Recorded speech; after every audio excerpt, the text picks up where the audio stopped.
open up here. Okay, I think I'm live. Hopefully the sound is good. Give it a second. Chat. All right.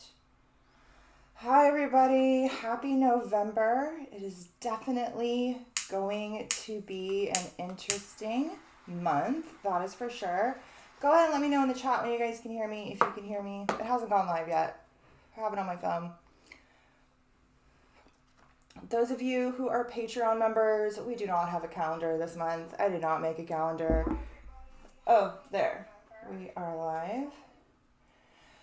I don't have a calendar. I don't have it in me. This month has been kind of one thing after another. Those of you who are Patreon members, I'm sure you have heard what's going on with me over here with our little kitty. Oh my God, it's been super traumatizing. I'm sure we'll get into it as we get into the chart because it makes a lot of sense astrologically, at least with my own chart. Hi, Amanda. Yes, thank goodness for the rebel cat ladies. Absolutely. So those of you who are Patreon members and those of you who are new who are Patreon members, make sure you print out the apprentice cheat sheet. This video is going to be kind of like a mix between the monthly video and the eclipse video. I honestly wanted to cancel both of them, but as I was about to, I looked over at my kid who's like typing away, writing her 2 essays that were due for school today. And I'm like, yeah, I cannot cancel this. I have to do it. I have to put on my big girl pants and go do what I don't want to do, even though I am emotionally beat. So I am here. This video is going to be a little different. We don't have the whole calendar. We're not going to talk about all the transits. We're just going to talk about kind of like the basic transits that are going on this month. We're going to dive into the Taurus eclipse chart, and we're going to read an article and stuff like that. So where is the chat on my phone? Why isn't it up here? Okay. All right. So I'm just going to go ahead and share my screen and dive in. We're going to just start. Let me get my notes. I do have some notes because I'm me. I actually prepared, like when I wrote the description for this, I wrote to my patrons, I was like, I'm definitely going to be winging this video. I am the least prepared I have ever been. I had all these grandiose plans of diving all into certain aspects of eclipses, and we were going to cover Uranus from all different kinds of mythological and archetypal lenses. I had big plans for these videos, and I wanted to cover the Saturn Uranus square that's happening in depth, and it just didn't turn out as planned, but we're going to go some places, and we're even going to talk about some of the stuff happening in December. It's definitely about to kick off again, like big collective earth shattering changes and moves will be made in the public sphere throughout the next couple of months. We have the final pass of America's Pluto return next month. We have this eclipse on election day tomorrow, highlighting the Saturn-Uranus square that we've been talking about for over a year. And we've really been having this cycle play out since 1988. We've talked about that extensively over here on this channel throughout 2021. But we're going to talk about that here more tonight. So let's just get into it because I'm just going to keep rambling, I guess, you guys know how it goes. So I guess we're going to start here with the chart, and we'll just talk about what kind of happened leading up to the eclipse. Then we'll talk about the eclipse that's tomorrow. I just want to kind of touch on a couple of things that happened kind of moving into that. The first was on the 5th. So the 5th was a very tragic day for me. I don't know how Saturday went for you guys, but it was really intense over here in my household. On Saturday, we had Venus in Scorpio. We can move back to I want to keep it at that time because that's the time of our eclipse, but we can move back to the 5th. We had Venus in Scorpio pretty much conjunct the South Node, which is one of our eclipse points. Those of you who are Patreon members, we covered the South Node extensively in our last video. Those of you who are here on YouTube, the South Node is one of our eclipse points. It's one of the intersection points between the orbits of the sun and the moon from Earth's perspectives, and it's where our polarities meet and where the eclipse portals open, the transiting nodes. The North Node, which is where tomorrow's eclipse falls, has a lot to do with the path that we are developing in this life. Both of these are governed by fate and destiny. The North Node has a lot to do with the fate and destiny we are meant to push forward and create in this incarnation, the path we're meant to trek, this pathless path that offers the most soul evolution for our soul when it comes to our personal initiations, both collectively and personally. And the South Node has a lot to do with past karma, blockages, things that need to be worked through, whether they stem from this incarnation or past incarnations. So when the South Node is activated, it has a lot of like dredging up. The North Node is known as the head of the dragon. The South Node is known as the tail of the dragon. And it's said that this tail of the dragon kind of like sweeps up all of this karmic debris from the depths in order to be worked through, wherever it is. Well, right now it's in Scorpio, which is legitimately the depths. It's the depths of the hidden, the depths of the shadows, the depths of our projections, and these blockages that stand between our evolution, our transformation, and our accessing of the mysteries, right? So on the 5th, Saturday, the Venus in Scorpio was exactly opposite Uranus. Now, this energy is we're still feeling it now, and it's still going to be part of our eclipse tomorrow, but this is when that first initiation started. And so if things started bubbling up over the weekend, this is part of the eclipse story for you. This is part of those Uranus unpredictable events that shake us awake, that rattle us, that force us to progress forward in very unexpected ways. Venus is, of course, the planet of relationships and values and money. And so these can be some of the themes that kind of were, triggered around this time. For me, it was all of these things. I guess I'll just fill you guys in the story, and so I can use it as examples for like how this energy is playing out in my chart, and then maybe you guys can kind of see how it's playing out in your chart. So Saturday, I made a vet appointment for my cat. I thought she had worms.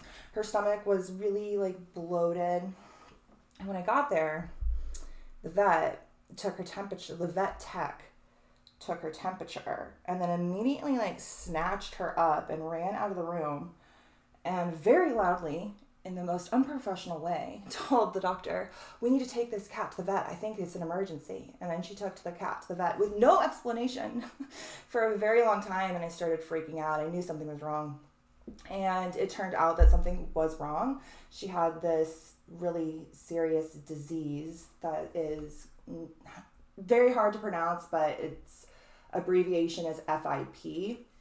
It's a genetic mutation to like a really simple feline coronavirus, but it's always fatal. It's like super fatal. Like every cat dies from it. And I had to leave the room. And this is where this kind of played out for me. So Venus relationships, right? I was a complete wreck when I was getting this information through, this unpredictable, erratic information that I was not expecting at all. And it was me and Eddie who we have different strengths and weaknesses, right? And over the last couple of days, our strengths and weaknesses really came to the surface, and fate was kind of taking the reins as opposed to both of us trying to be in charge, which often is the case. And, I left the room, he went in the room, and he was able to asked the right questions and realized that this doctor didn't really know what he was talking about. And he was trying to do a bunch of really invasive, unnecessary procedures. But his prognosis was like even if I do this and I charge you this $2,000, like your cat's gonna die. And while he's in there doing what he's good at, you know, questioning his Gemini mind, asking questions, trying to like get to the bottom of things, you know, I'm in the car obsessively Googling, which is my strengths, right? And for me, this Scorpio Taurus eclipse is falling in my houses of the mind. Scorpio is my third house of the analytical mind, literally the mind that questions and researches. And Taurus is in my ninth house. That's like my higher mind, right? And we had to ultimately call the shelter where we adopted the cats and like sign her over to them for medical care because it was going to be a ridiculous amount that we didn't have. So that brings Venus in, the finances, right? The lack thereof, ultimately. And I did a lot of research, and it turns out that, yeah, this disease is fatal, but there is a black market drug. It's pretty much remdesivir for cats that is shipped in over from China, and you can get on the black market for like $2,000. And we were going to do this, you know, and we were going to inject this cat with this medication every single day. But we were kind of just following the fated cues, which is always what I say is the best to do during eclipse season. You know, we do a lot of manifesting, we do a lot of exerting our will during regular lunations. You know, what do I want to bring in? What do I want to let go of? And we have a lot more control. But I always say when it's eclipse season, fate and destiny take the reins. And I was trying to get out of the way and see where we were supposed to go, what decisions I was supposed to make, what was the easiest flowing path, and what path was giving me resistance. And when I followed the easiest flowing path, you know, we were able to get that drug for a much cheaper price through a rescue service that we were put in contact with through that shelter. And so it seems like everything ultimately is going to work out. She's doing a lot better. We're giving her this medication, but it really required interacting with those around me and letting them take the lead in certain areas that I maybe kind of lack in. You know, I am not the best with making decisions when I am emotionally unstable. And that's definitely where I was in the last couple of days. And so a lot of these erratic changes were happening in tandem with other people, with our relationships, this Venus-Uranus opposition. And so if you're being asked over the past couple of days to lean in to certain relationships or let go of certain relationships, the South Node has a lot to do with letting go of as well. These are really fated initiations that were helping to set us on course to where we're meant to be. So on the 5th, not only did, there's a lot more to that story, but we'll get into it as we go. Oh my gosh, so dramatic. So on the 5th, Venus came into this exact opposition with Uranus, which is also going to be playing out on the eclipse, which is tomorrow. And then on the 7th, Venus came into its exact square with Saturn, which will also be still playing out during the eclipse. And so all throughout the weekend and even into today, we're having these triggers that are already making it feel like this eclipse is already here.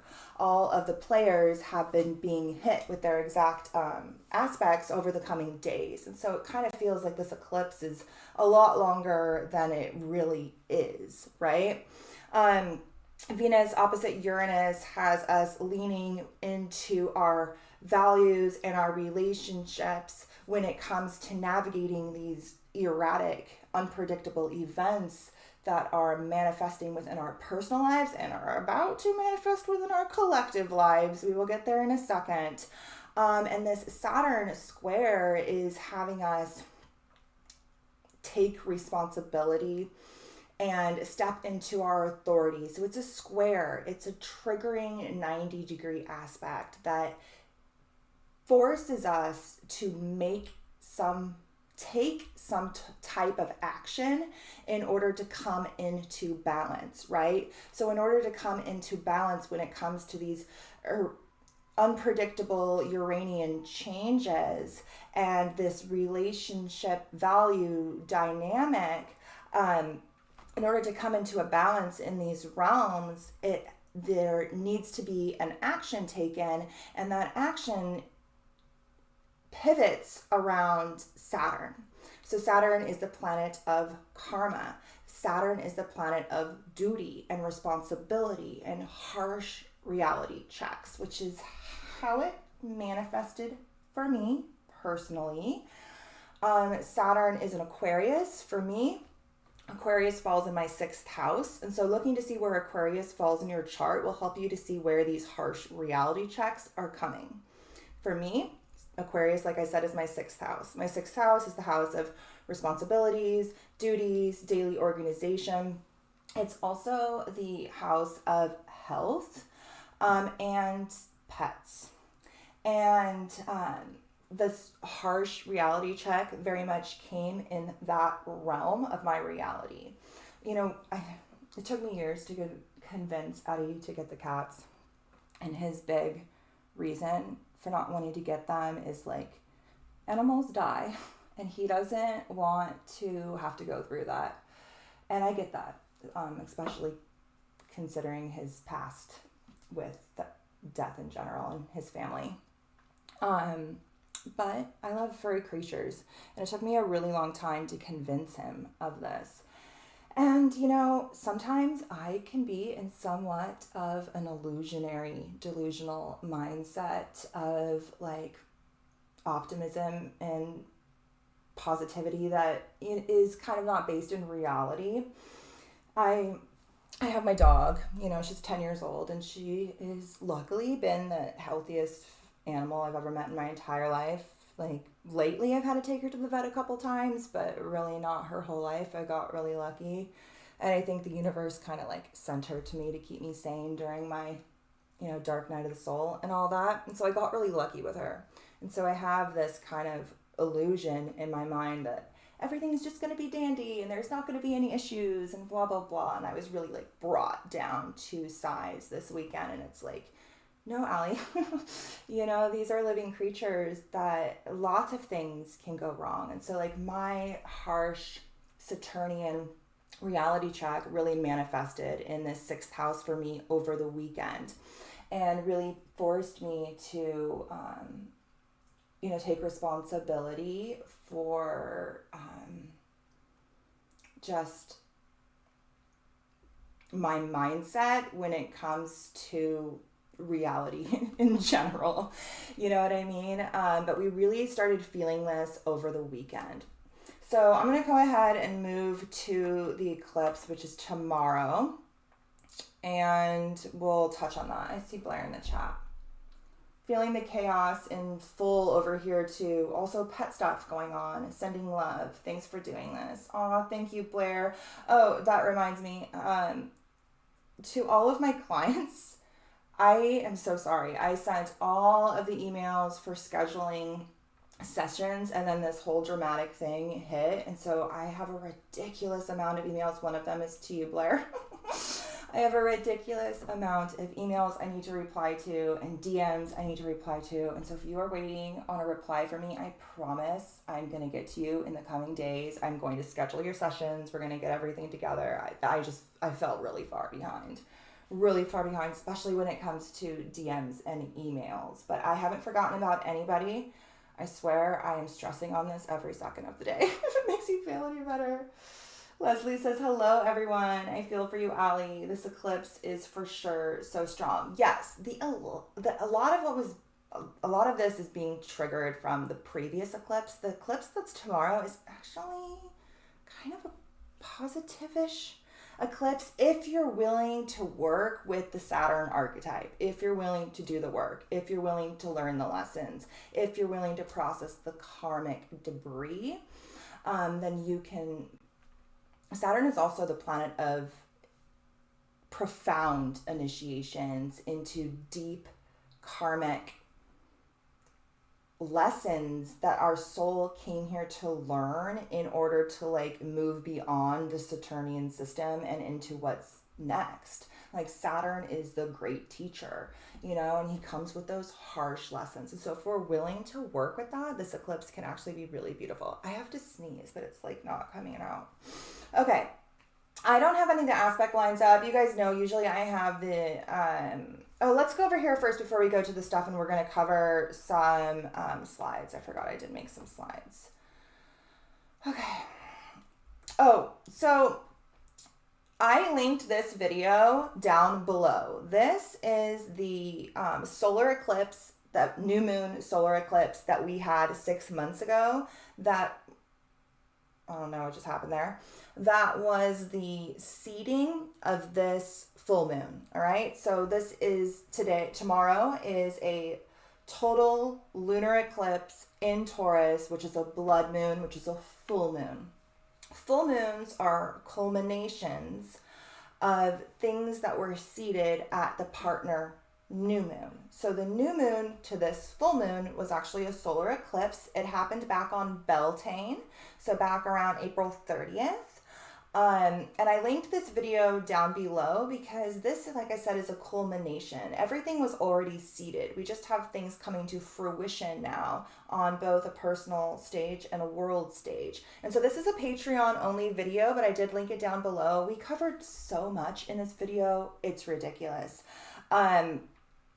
All of the things here, like, what was that? I seen something here that really was like, ooh, that's interesting because that archetype is coming back up. Oh, this. We talked about the ancient ritual of pandemonium and how something was seeded 6 months ago that's going to be culminating now, and it's going to be culminating on the election day. So that should be interesting.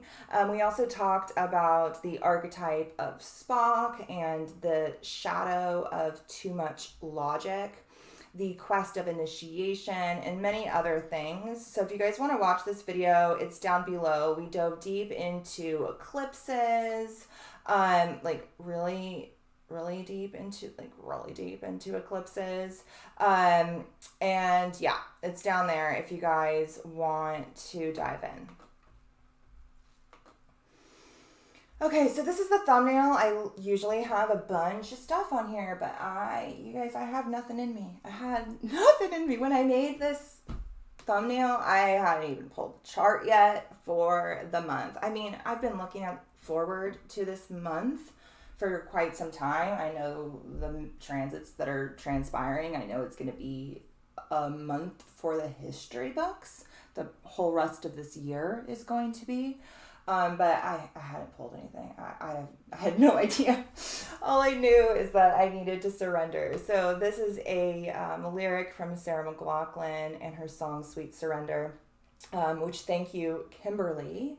She posted one of my memes from the last eclipse, which is like a Pat Benatar song about surrendering, and she tagged this song by Sarah McLachlan in there, and I was like, oh my god, that song is so perfect for this, because it's literally all I have left to give is just to surrender. And it's also a little ironic and very apropos, because a lot of the things that's coming up for me to work through right now is a lot of like the repressed trauma that surrounded around my years in like active addiction.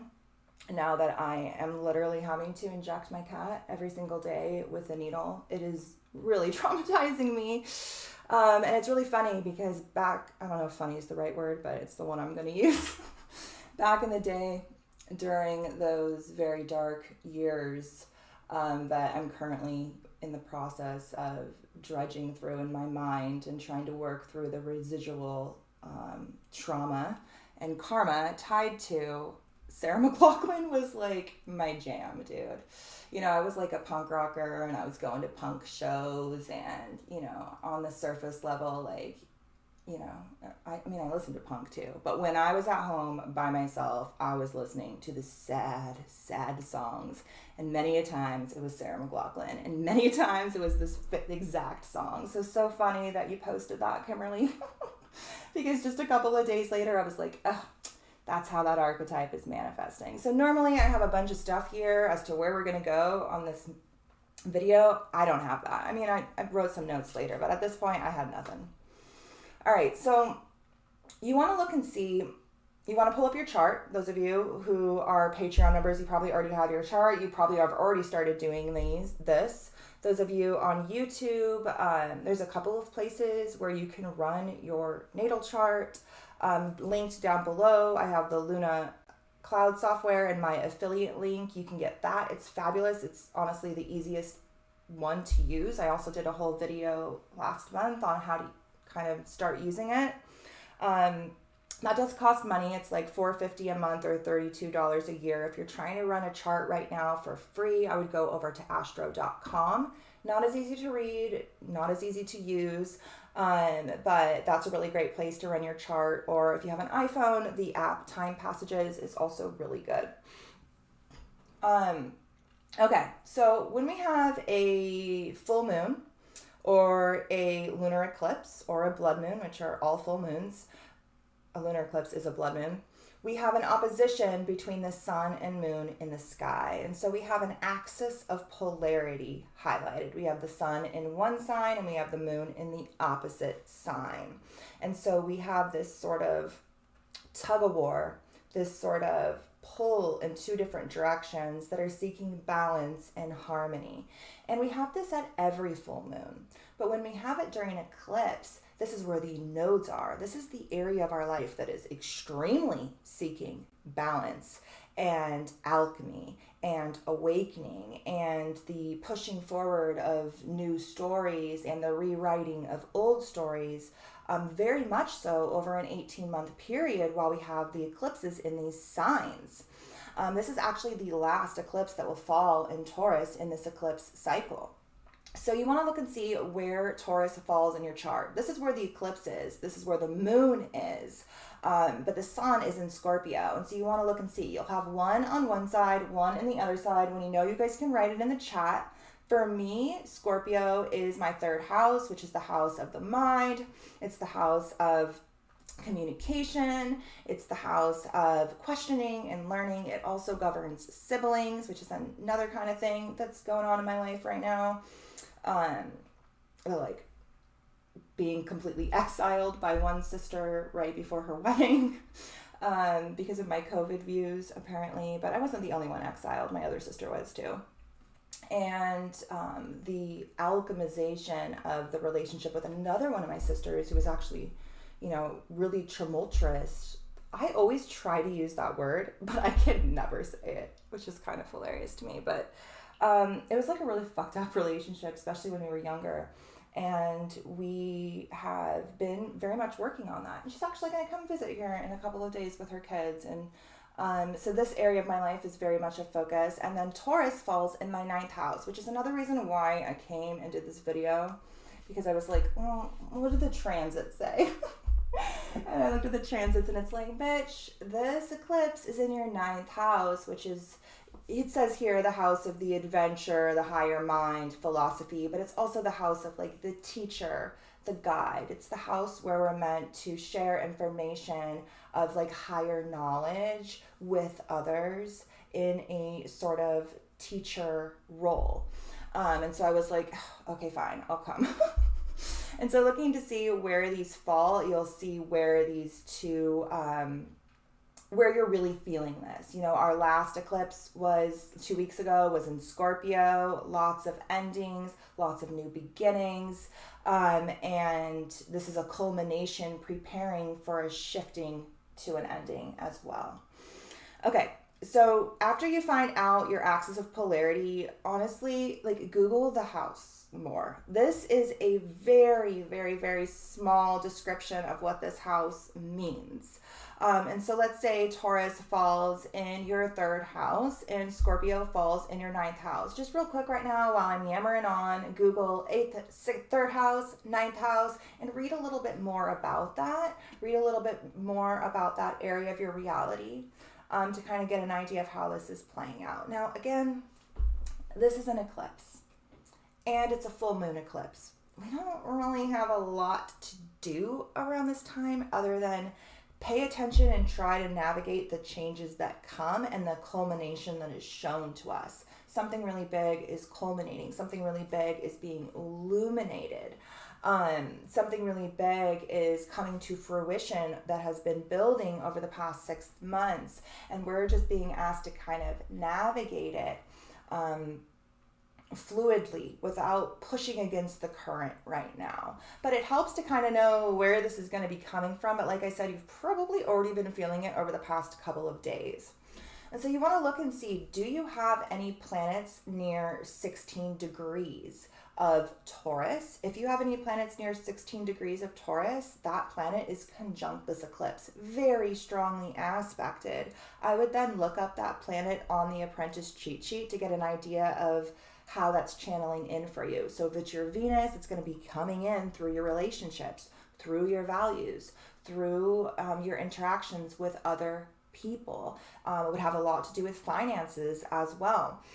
If it's coming in through Mercury, it's going to have a lot to do with that sort of mental energy. It's going to have a lot to do with communication. And so kind of understanding the archetype. Mars is going to have a lot to do with action and initiation, maybe even aggression or anger, motivation, right? So if you have planets near 16 degrees of any of the fixed signs, so Taurus, it will be conjunct this eclipse. It will be conjunct the moon. If you have planets near 16 degrees of Scorpio, it will be conjunct the sun in opposition to the blood moon. And then if you have any planets near 16 degrees of either Leo or Aquarius, those planets are sitting in a square to this. And over in Aquarius, we have Saturn. And so any of the planets near 16 degrees of these fixed signs are very strongly aspected. If you have planets there, this eclipse is bringing big changes for you. If you don't really have planets there, maybe you won't feel this as much. We all kind of have the eclipses that come to kind of aspect our chart in ways that push us forward, and other ones don't. We wouldn't be able to survive if every eclipse came to rock our world, right? But those who have these 16 degree placements in the fixed signs, their worlds are being rocked, but they're being rocked by fate. They're being rocked by destiny. And so kind of, try not to fear the chaos. Try to surrender to this fated flow that's pushing you nudging you in certain directions, right? So you can also look and see if you have any planets near 16 degrees of the water signs or the earth signs, which the symbols are down there. The water signs are Cancer or Pisces. If you have planets near 16 degrees of the water signs, that means they're sitting in a trine to the sun. And so they're working harmoniously with the sun. These don't necessarily manifest things into reality, but they bring beneficial archetypal aid. They lend their sort of energy to whatever's transpiring. Same thing for the earth signs. Virgo or Capricorn, those will be sitting in a trine to the eclipse itself. And again, may not necessarily manifest as anything physical within your reality, but are definitely lending energetic aid to whatever's going down. Okay. Amanda says the last one was I relapsed on coffee. I know I made like this big announcement back in the day and I was like, I quit drinking coffee, blah, blah, blah. Yeah, that just went out the window. It's delicious and I don't regret it at all. Okay. The last one, Amanda says the last one was so intense for me. I was afraid of this one, but feel like I've gotten the message. So the last one, I'll finish that in a second, Amanda. The last one was a south node eclipse. Like, that is a lot of that karmic debris, the shit we gotta work through. This one is a north node eclipse.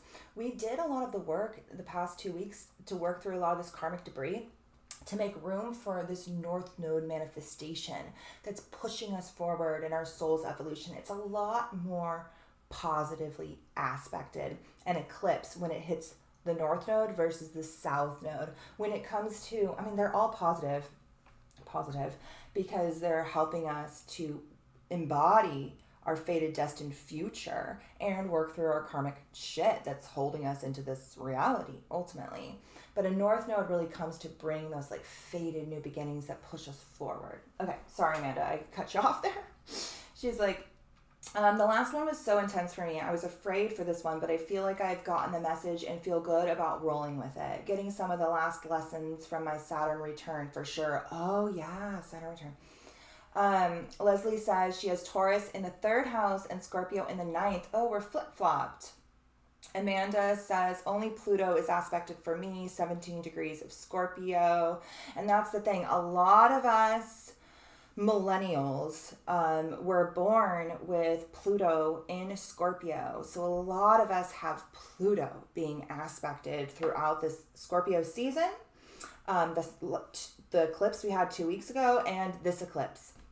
And so Pluto is that planet of death, rebirth, transformation, the underworld, the unconscious. And so this is all bubbling up for our entire generation right now. And so like, it's probably you and every single one of your friends who are kind of going through it in one way or another right now. And we're just the generation who's kind of been going through it in one way or another our entire fucking lives to trigger us into these deep, profound transformations that we literally incarnated to do and be, and then ripple out into the collective. Jep says moon at 18 degrees of Taurus. So no, this is actually really good, Jep. So when the moon is in Taurus, let me move here. When the moon is in Taurus, it's considered exalted. So you have your natal moon in Taurus, and the moon is now in Taurus. So this is your lunation. So we have 2 lunations a year that fall in our moon sign. We have a new moon in our moon sign, and that is a really big new beginning, a new seeded beginning where we can manifest very strongly because it's speaking our language. And then we have a full moon in our moon sign. That's the culmination of that which we seeded at the new moon. This is the culmination in your moon sign on the north node, which is like fate and destiny in this exalted energy. So when a planet is exalted, what that means, so every planet has signs that it rules. The moon rules Cancer, the sign of the womb, of the mother, of the sea. But every planet also has a sign where it's considered exalted. The sign where a planet is exalted is where that planet can manifest its energy even higher than it can in its home sign. And for the moon, that is Taurus. The moon is considered exalted in Taurus. It can manifest more of that feminine lunar energy than it can in its own sign of Cancer. And so this is actually a really good lunation for you, Jeff. Now you're going to have to work with Saturn, square that. You're going to have to learn those harsh lessons. But if you do, really, you're being pushed so far forward when it comes to your fated, destined future. Now, what house is that in, Jeb? Amanda says, oh, the last one aspected my moon intensely. I feel you. Okay. All right, so let's talk a little bit about Taurus, and then we'll get into the chart. So like I said before, the moon is exalted in Taurus, meaning it really likes to be here. Some planets, there are signs that they don't really like to be in because their archetypal expressions are somewhat like stifled, or they're not able to shine like they would like to. But when we are in an exalted sign, that planet can be more of itself than it can anywhere else. And so the moon is taking, I want to say kind of like taking center stage, but only for part of this energy, right? So at the time of a, actually, wow, that speaks even more so to this archetype. Okay, so people, and I talked about this in the video that's linked down below where I talk all about eclipses. So what actually happens at and I had a graphic I wanted to use for this, but we didn't get to all that. What actually happens at a lunar eclipse, a blood moon eclipse, is that the full moon moves through Earth's shadow. And while it's in Earth's shadow, it turns this sort of blood red. It moves through the shadow and then it moves out of the shadow. And at an eclipse, we talk a lot about how, the sun and moon align at eclipse, but we forget that the earth is there too. The earth is involved in every single eclipse. What's actually happening is the sun, the moon, and the earth are all in perfect alignment. And so while the moon is somewhat taking center stage because it's in Taurus and it really likes to be here, during a certain part of this full moon cycle, it gives way to the earth itself, which Taurus represents. Taurus is a fixed earth sign. It is one of the earthiest of all of the earth signs, in my opinion. Actually, I would say it is the earthiest of all of the earth signs.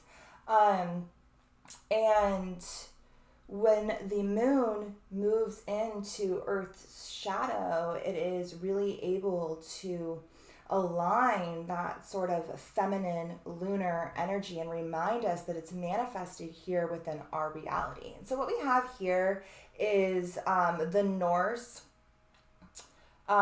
cosmic cow. I know it looks like a bull, and I know Taurus is often connected with the bull, which is notoriously masculine. But in, I think, either that video down below or another Taurus video that I dove very deep into this archetype, into the past, and how this bull was actually a cow, and how it is innately feminine and innately connected to the abundance and the nourishment of our physical reality, of our earthly reality.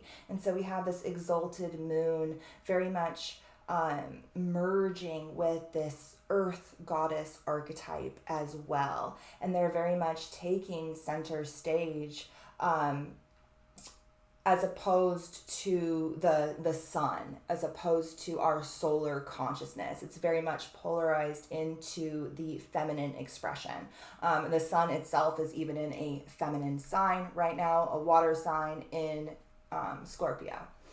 Okay, so Taurus is governed by Venus. Venus is actually sitting in opposition to the moon in Taurus. It's actually in Scorpio at the time of this eclipse. Oh, Jeff says it's in the 11th house. And so this culmination for you is very much happening in your realm of friends, in your realm of groups, group ideologies, your hopes and visions for the future, and kind of like how you interact with the collective consciousness. So hopefully that kind of makes sense.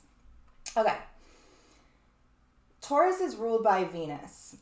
And right now, Venus is aspecting this moon. It's in opposition to it. So this Venusian archetype is very much coming through very strongly. Venus is the planet of love, money, beauty, the arts, our personal aesthetic, our physical well-being, our relationships, sensuality, affection, harmony, what both attracts and repels us, and how we respond to these influences.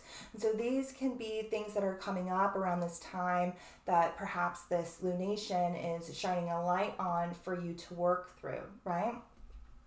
Taurus governs the second house. So if you are an Aries rising, this eclipse will fall in your second house. If you are any other rising sign, it won't.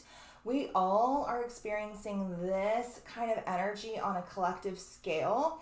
And if Taurus falls in a different house for you, you're kind of merging this energy with that energy, right? So Taurus for me is my 9th house, and so I'm kind of feeling a lot of this, but like funneling it into my reality through my 9th house. So that's kind of how it will manifest for you as well, depending on what house that is, okay? So Taurus governs the 2nd house. This is the house of the physical, earthly realm. The process of valuing self-worth, body awareness, how one manifests physical resources, attitudes towards money and possessions. I always forget to fix this typo on this slide. Security, safety, our foundation, the foundation that we build everything else upon in our existence. Emotional attachments to objects, personal, financial security, the self-sustainability needed to obtain true sovereignty. All things that are being highlighted right now, all things that we are going to be shown just how much we are lacking in some of these realms over this coming month, and probably being shown a lot of the steps that we're going to need to take to come into balance in this realm as this eclipse cycle finishes. So traditionally, Taurus energy is considered practical, reliable, patient, persistent, solid, determined, strong-willed, affectionate, warm-hearted, trustworthy, and stable. But they can also be possessive, I don't know, lazy, self-indulgent, inflexible, and stubborn. In the body, Taurus is said to govern the throat. Some herbs that are associated with Taurus are almond, clove, elderflower, ferns, lily, mint, spearmint, thyme, and violet. These are all things that maybe you can incorporate into any sort of ritual work you may do.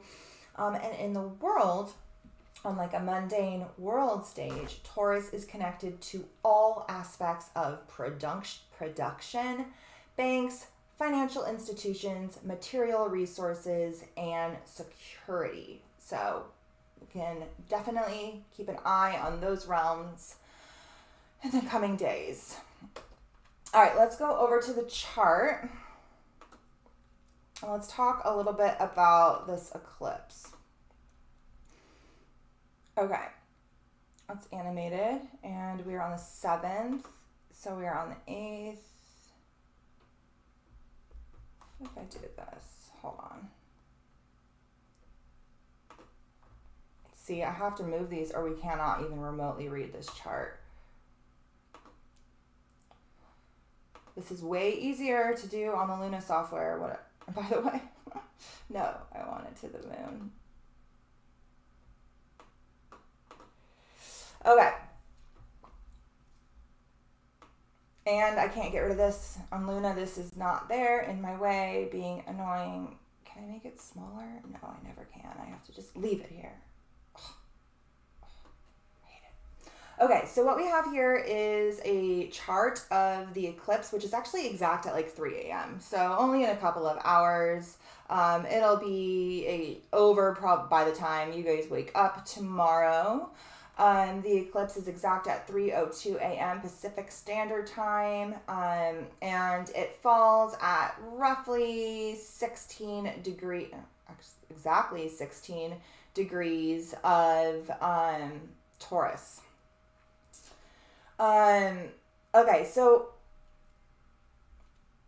this eclipse falls conjunct Uranus, okay?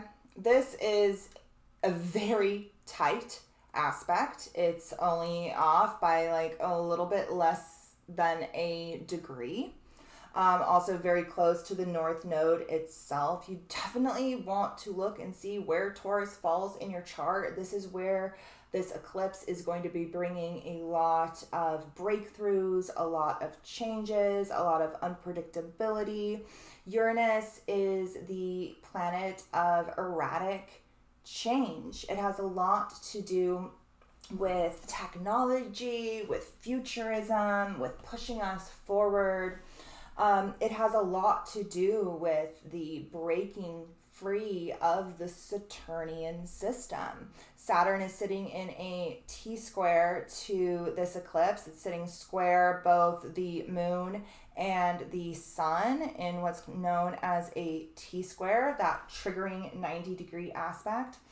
Saturn is the farthest planet that we can see with our eyes. He literally governs the seen world. He's the farthest that we as humans knew about. He's that seventh planet. When we read a lot of old esoteric texts, they talk about these like 7 controlling deities, these 7 controlling archons. They're referencing the planets. Saturn being the farthest one out there that we can see with our eyes, that we knew about until the 1800s. Actually, it's like the late 1700s. I think it's like 1792 or something like that, when Uranus was discovered. Uranus was discovered through the advent of technology, through the advent of the telescope. And then it showed us, no, there's more. There's more beyond Saturn. And it started to push us forward. With the discovery of Uranus, we had the Industrial Revolution, we had the Enlightenment, we had all of the revolutions, the American Revolution, the French Revolution. We had the energy of rebellion and revolution and change and progress and technological advancements all bubble up. And a lot of these things are, beneficial, and some of them are not. And we're seeing a lot of the karmic debris connected to these advancements coming up to the surface for us to work through right now. Looking to see where Taurus falls in your chart will really show you where this is kind of manifesting for you personally, where this electric, illuminating, culminating, fated chapter is unfolding for you. This moon is sitting opposite not only the sun in Scorpio, but also Mercury, which is actually on that exact day of the eclipse is considered, it's earlier in the day. I don't know what time it is. I didn't write the time. I guess it's later in the day. Or no, I guess maybe it was earlier in the day. Mercury will be considered cazimi with the sun. What that means is it's exactly conjunct the sun. It's considered to be in the heart of the sun, and it's very strongly channeling that energy. Both Mercury and the sun represent our consciousness. The sun represents our like solar, egoic, light consciousness, right? Our vitality. And Mercury literally represents our mind, our analytical mind, our thinking mind, our processing mind, how we process information. And right now they are conjunct, and so they are processing information, and they are processing information in the shadows, which is actually the archetype card I pulled for this month, the shadow, in Scorpio, in the realm of the mysteries of the self, the mysteries of our existence. And it's conjunct the South Node and Alexandria. There's some other asteroids there we'll talk about later, but Mercury is conjunct the sun, the South Node, which is plugged into the past, everything tied to your past here in this life and every other life and our whole collective past. And then it's also conjunct the asteroid Alexandria, which also represents the past, that sort of connection to lost, ancient, sacred knowledge. Alexandria is the library of Alexandria in ancient Egypt, which was our last kind of collection, vast collection of ancient esoteric texts that was destroyed and perverted, and anything that survived has been twisted to such an extent that it can no longer be recognized, right? And so I always say that when Alexandria is aspected, we're given this opportunity to remember that which has been forgotten or twisted or altered.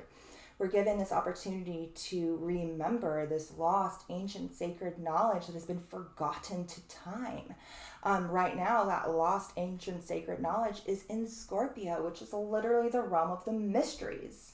It's literally the realm of the occult. It's literally the realm of death, rebirth, transformation, the alchemical process of turning your lower self into your higher self, which is what I said this month is ultimately about. So November starts off in Scorpio season, and then the sun transits into Sag.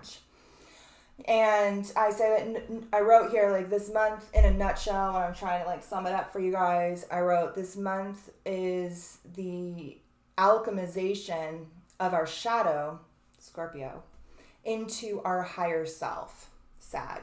Sag, the ninth house, represents our higher philosophical self. It literally represents our higher self. It's governed by Jupiter, and Jupiter is literally our higher self. The sun is our self, our egoic self. It spends about a month in each sign, going around the zodiac in 1 year. Jupiter, the ruler of Sag, spends 1 year in each sign. He does his homework. He studies deeper. He studies on a higher level, and he takes 12 years to go all the way around. He is the higher octave of our sun. And so this month has a lot to do with the alchemization of our shadow, of our lower self into our higher self, which is ultimately where we are going to find this lost ancient sacred knowledge, through the alchemization of our psyche, through the alchemization of our past life karmic debris, which, because Venus is here, is going to very much manifest through relationship dynamics, through value systems, through financial avenues as well. So the fact that Alexandria is conjunct the South Node, so close to both of these planets that have to do with processing information, learning information, getting the message, shining light into that realm. The light is being shined into the realm of the mysteries of our existence, of our entire incarnation, past incarnations, and collective incarnations with this South Node. And Alexandria is there to help us remember, but it will only come through the alchemization of our traumas, of our programming, of our projections, of our shadow, right? This is what's sitting in opposition to this full moon. This is what's seeking to be integrated, is all the work that is being done here, right? Is seeking to come into balance with this new, exciting, unexpected, unpredictable beginning that it's also manifesting for us in this realm, right? And then the tension, the action needed to come into balance is coming from Saturn. So Saturn is sitting here at 18 degrees in the sign of Aquarius in a T-square to this lunation.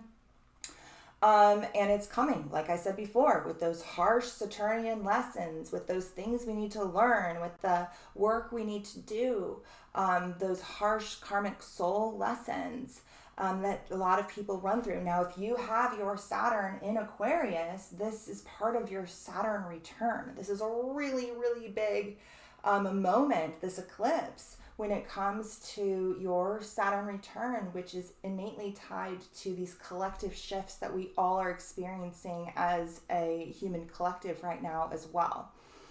I'm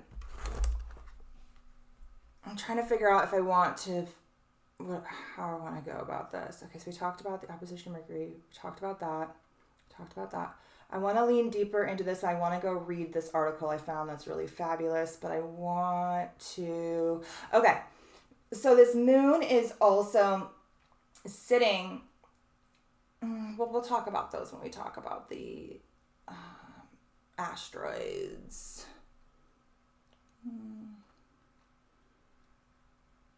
Okay, so those of you who have been following my work for a while, you've probably heard me talk about the Saturn-Uranus cycle, right? We have Uranus in a square right now to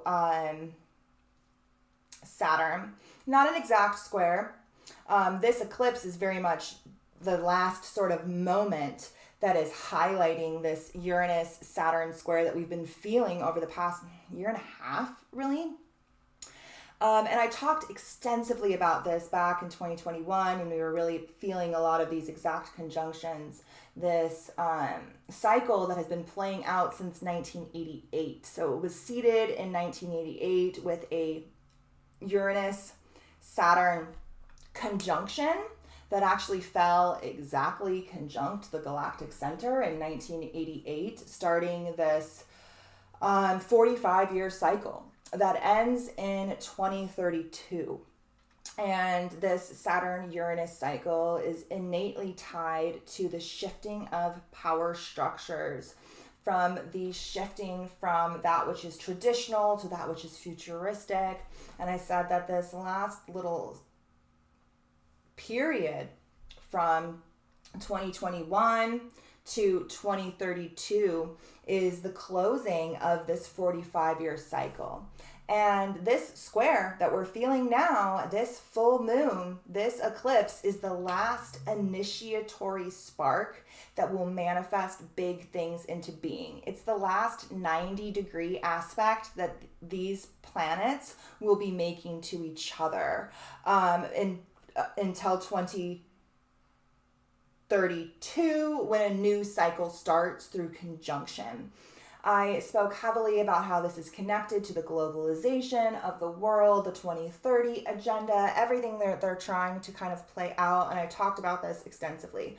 I went to Google to try to find the dates and the degrees of the past squares, and I accidentally stumbled across this really rad article, and I just kind of want to read it. This girl, I hate this program so much. Okay, stop it. Did I lose that whole chart? No. Okay.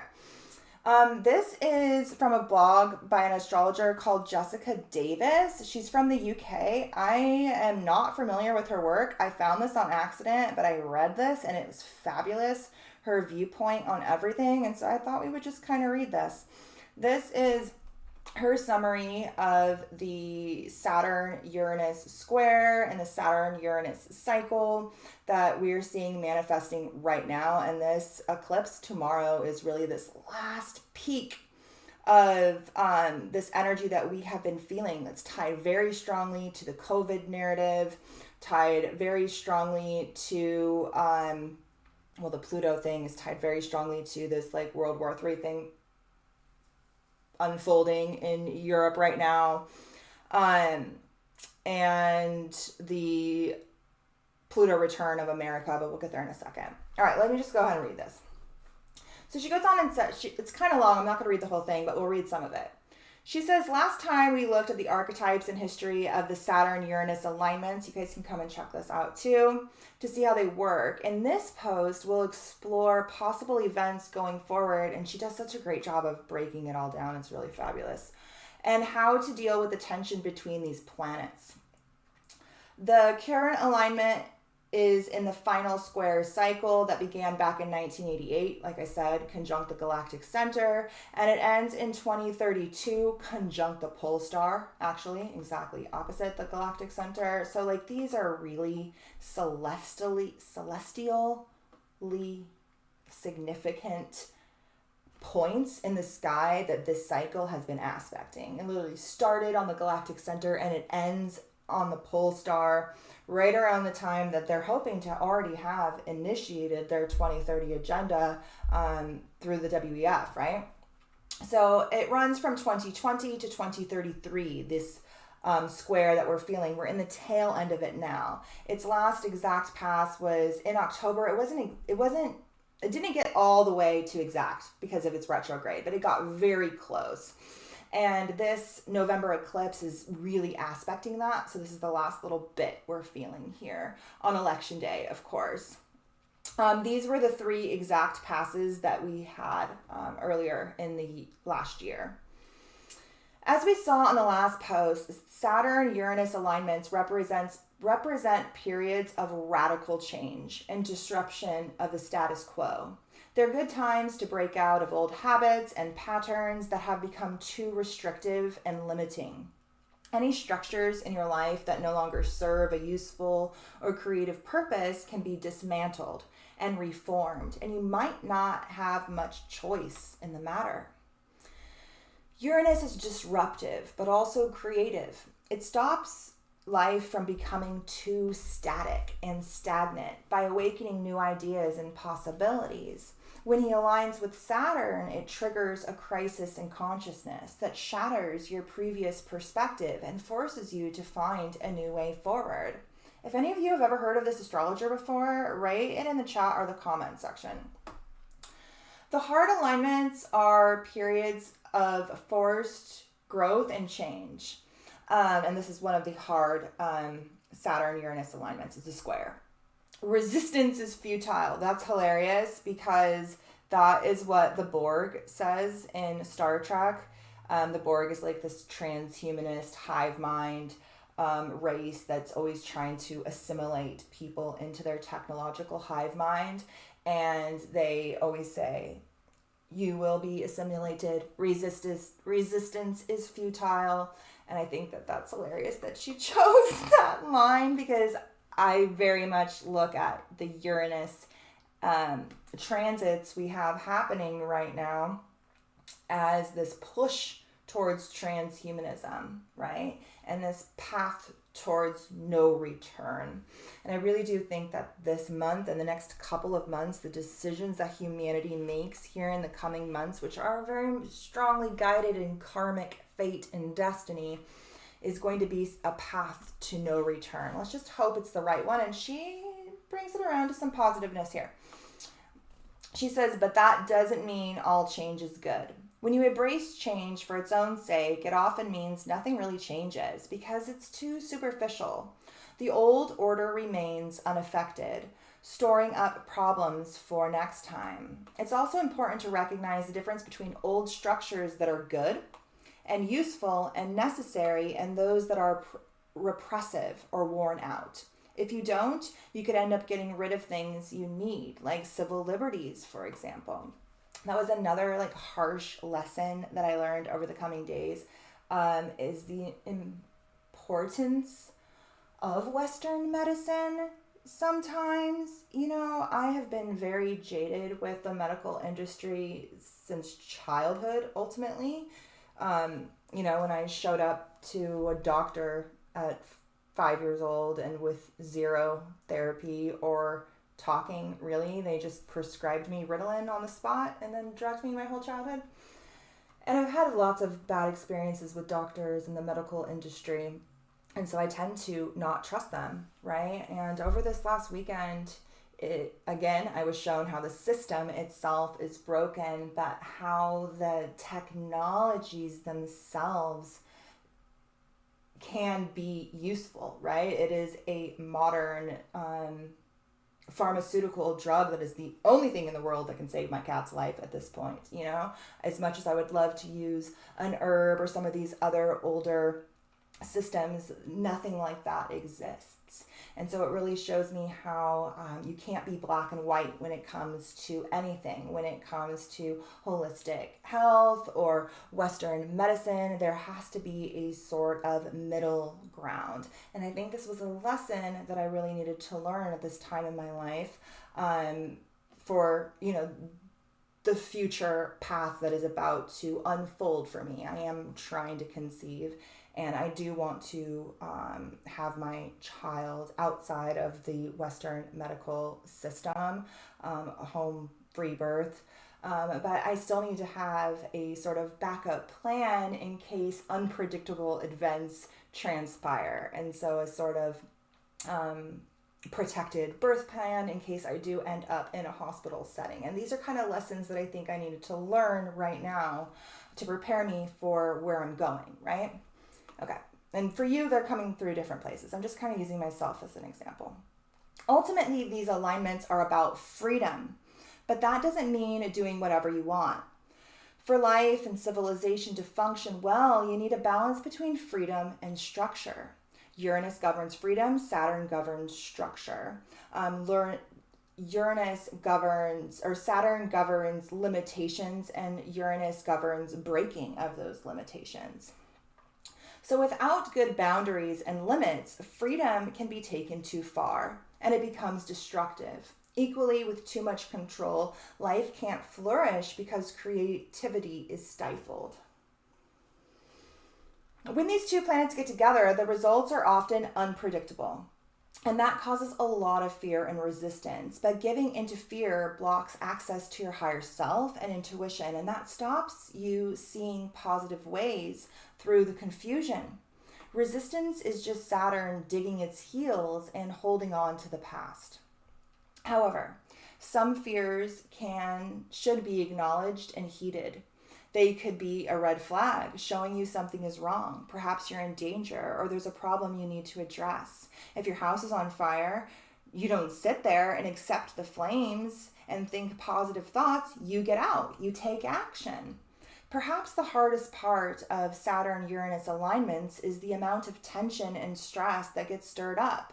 You may feel stuck and energized at the same time. That's how Rick Levine describes the Saturn-Uranus square. He says it's like having your foot on the gas and the brake at the same time. There's a lot of tension and buildup. Uranus has that sort of energy about it anyway. Uranus speaks to like this build up of like electrical tension and energy that like sparks into some sort of unpredictable event. It builds and builds and builds under Saturn's structure, and then eventually it just breaks free from the structure. And so it's this very tense energy she says it here, a pressure cooker. That's what he kind of says too. You may feel stuck and energized at the same time, forced into a corner and under pressure to do something, but you don't know what.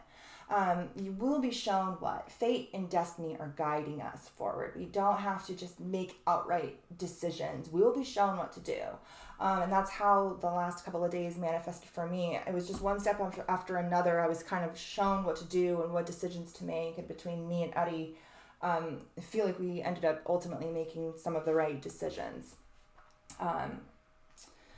The stress pushes you to act to relieve the inner tension, but this can lead to mistakes as well as accidents and erratic behavior that gets you in trouble.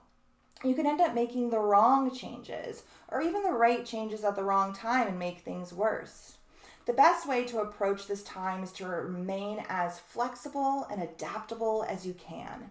Stay open to change and new ideas, but don't jump at the first opportunity that comes up. Saturn wants you to take your time and think it through. Uranus can sometimes just be too erratic.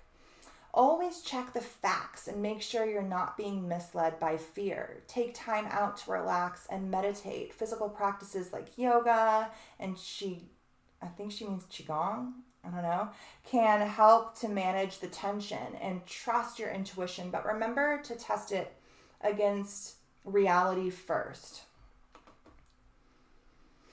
Saturn-Uranus alignments are tricky to navigate at the best of times, but this one is happening at a pivotal point in history. The period for the square coincides with the Saturn-Pluto conjunction. This is what kicked off COVID, the Saturn-Pluto conjunction in 2020 that we're currently enjoying, which I don't know when she wrote this. But it also coincides with the Pluto return in the US chart, which we're feeling from 2021 to 2024. The third and final exact pass. I'm going to show you this real quick because I looked this up.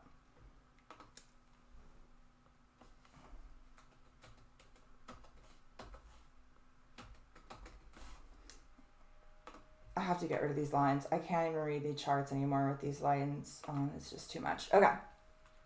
So the third and final exact pass of America's Pluto. So America's natal Pluto, the Pluto where Pluto was at the signing of the Declaration of Independence in 1776 was at 27 degrees and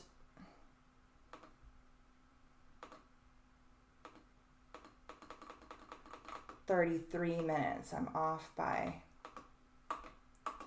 there. Pluto was at 27 degrees and 33 minutes in 1776 at the signing of the Declaration of Independence. We have been feeling America's Pluto return since February of 2022, when we had the first exact conjunction of America's Pluto return on February 20th, 2022. That was when Russia invaded Ukraine.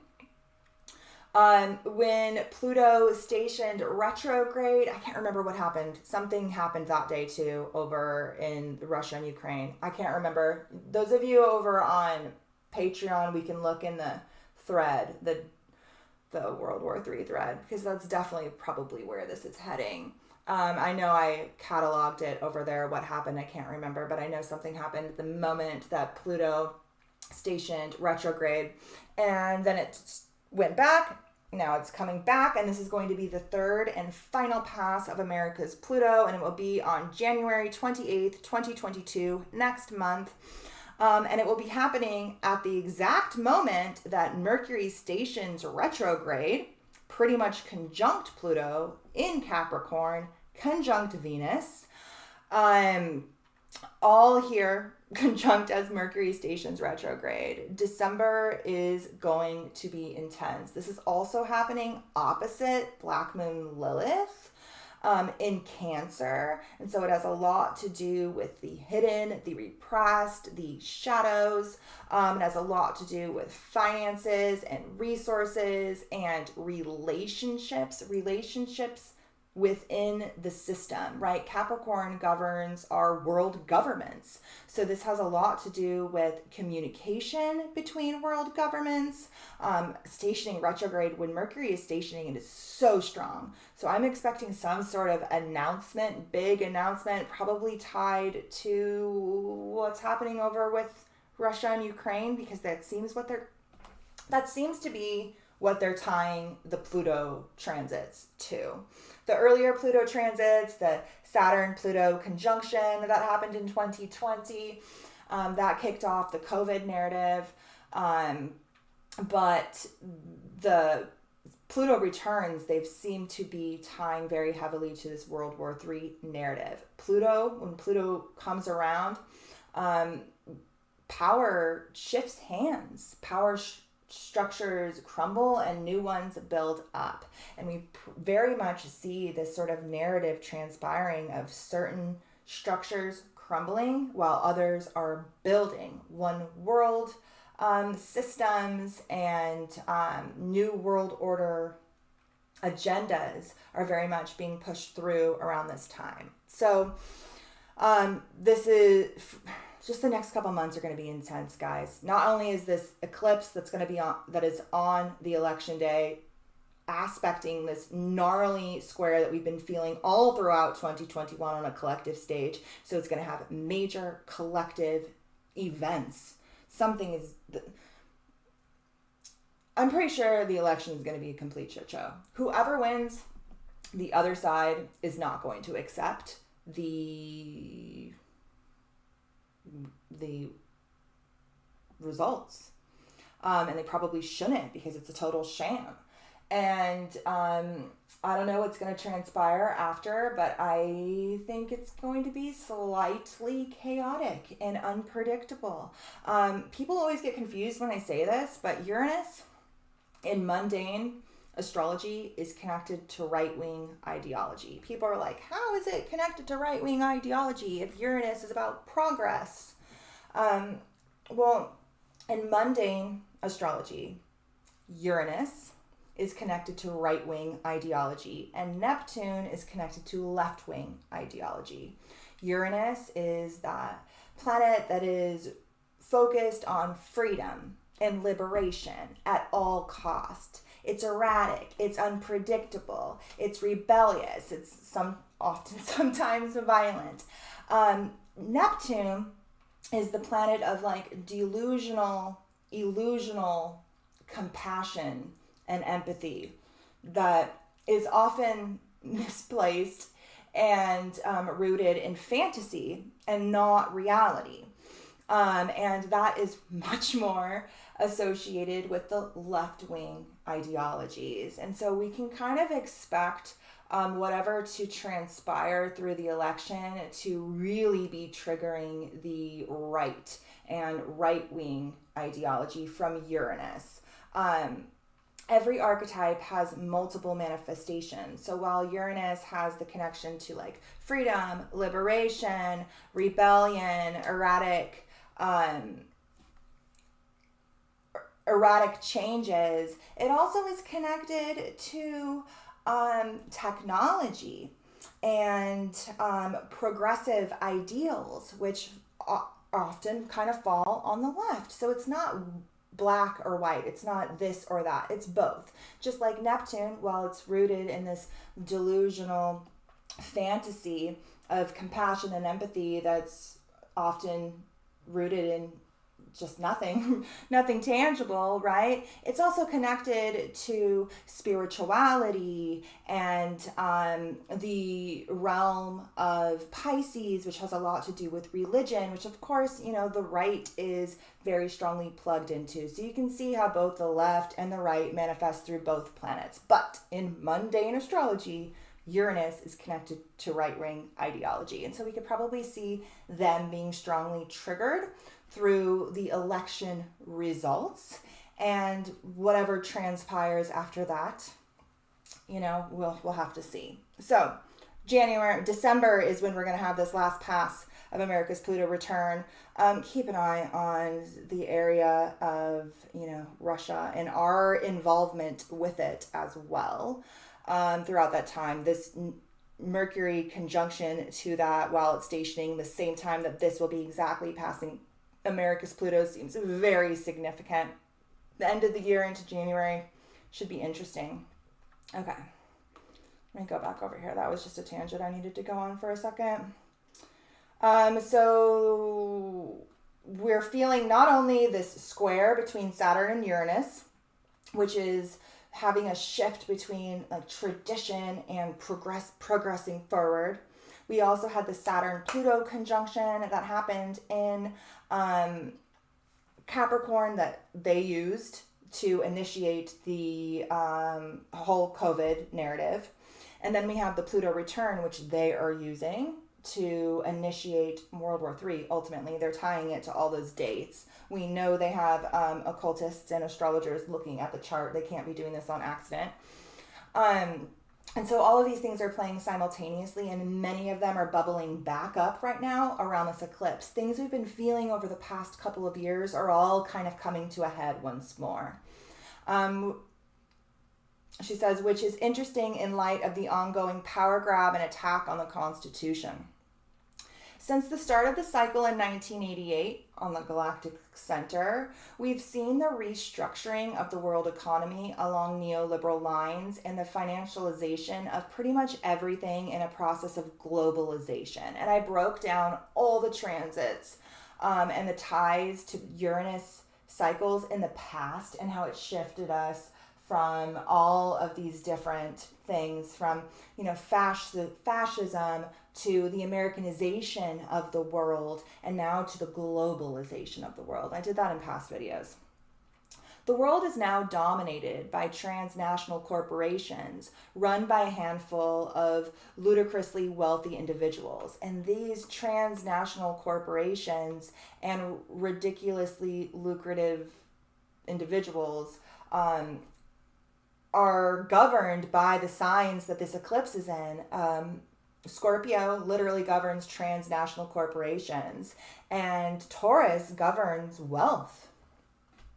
The square is waning, so it represents the final phase of the cycle. This is the last chance they have to manifest whatever it is that they are trying to tie to this Saturn-Uranus cycle that started in 1988, which is, it's the New World Order. That's what they're trying to manifest between 1988 and 2030. They have tied many things to all of the aspects being made between Saturn and Uranus from 1988 to 2030 in the hope of manifesting their one world government. That's what they are trying to tie it to.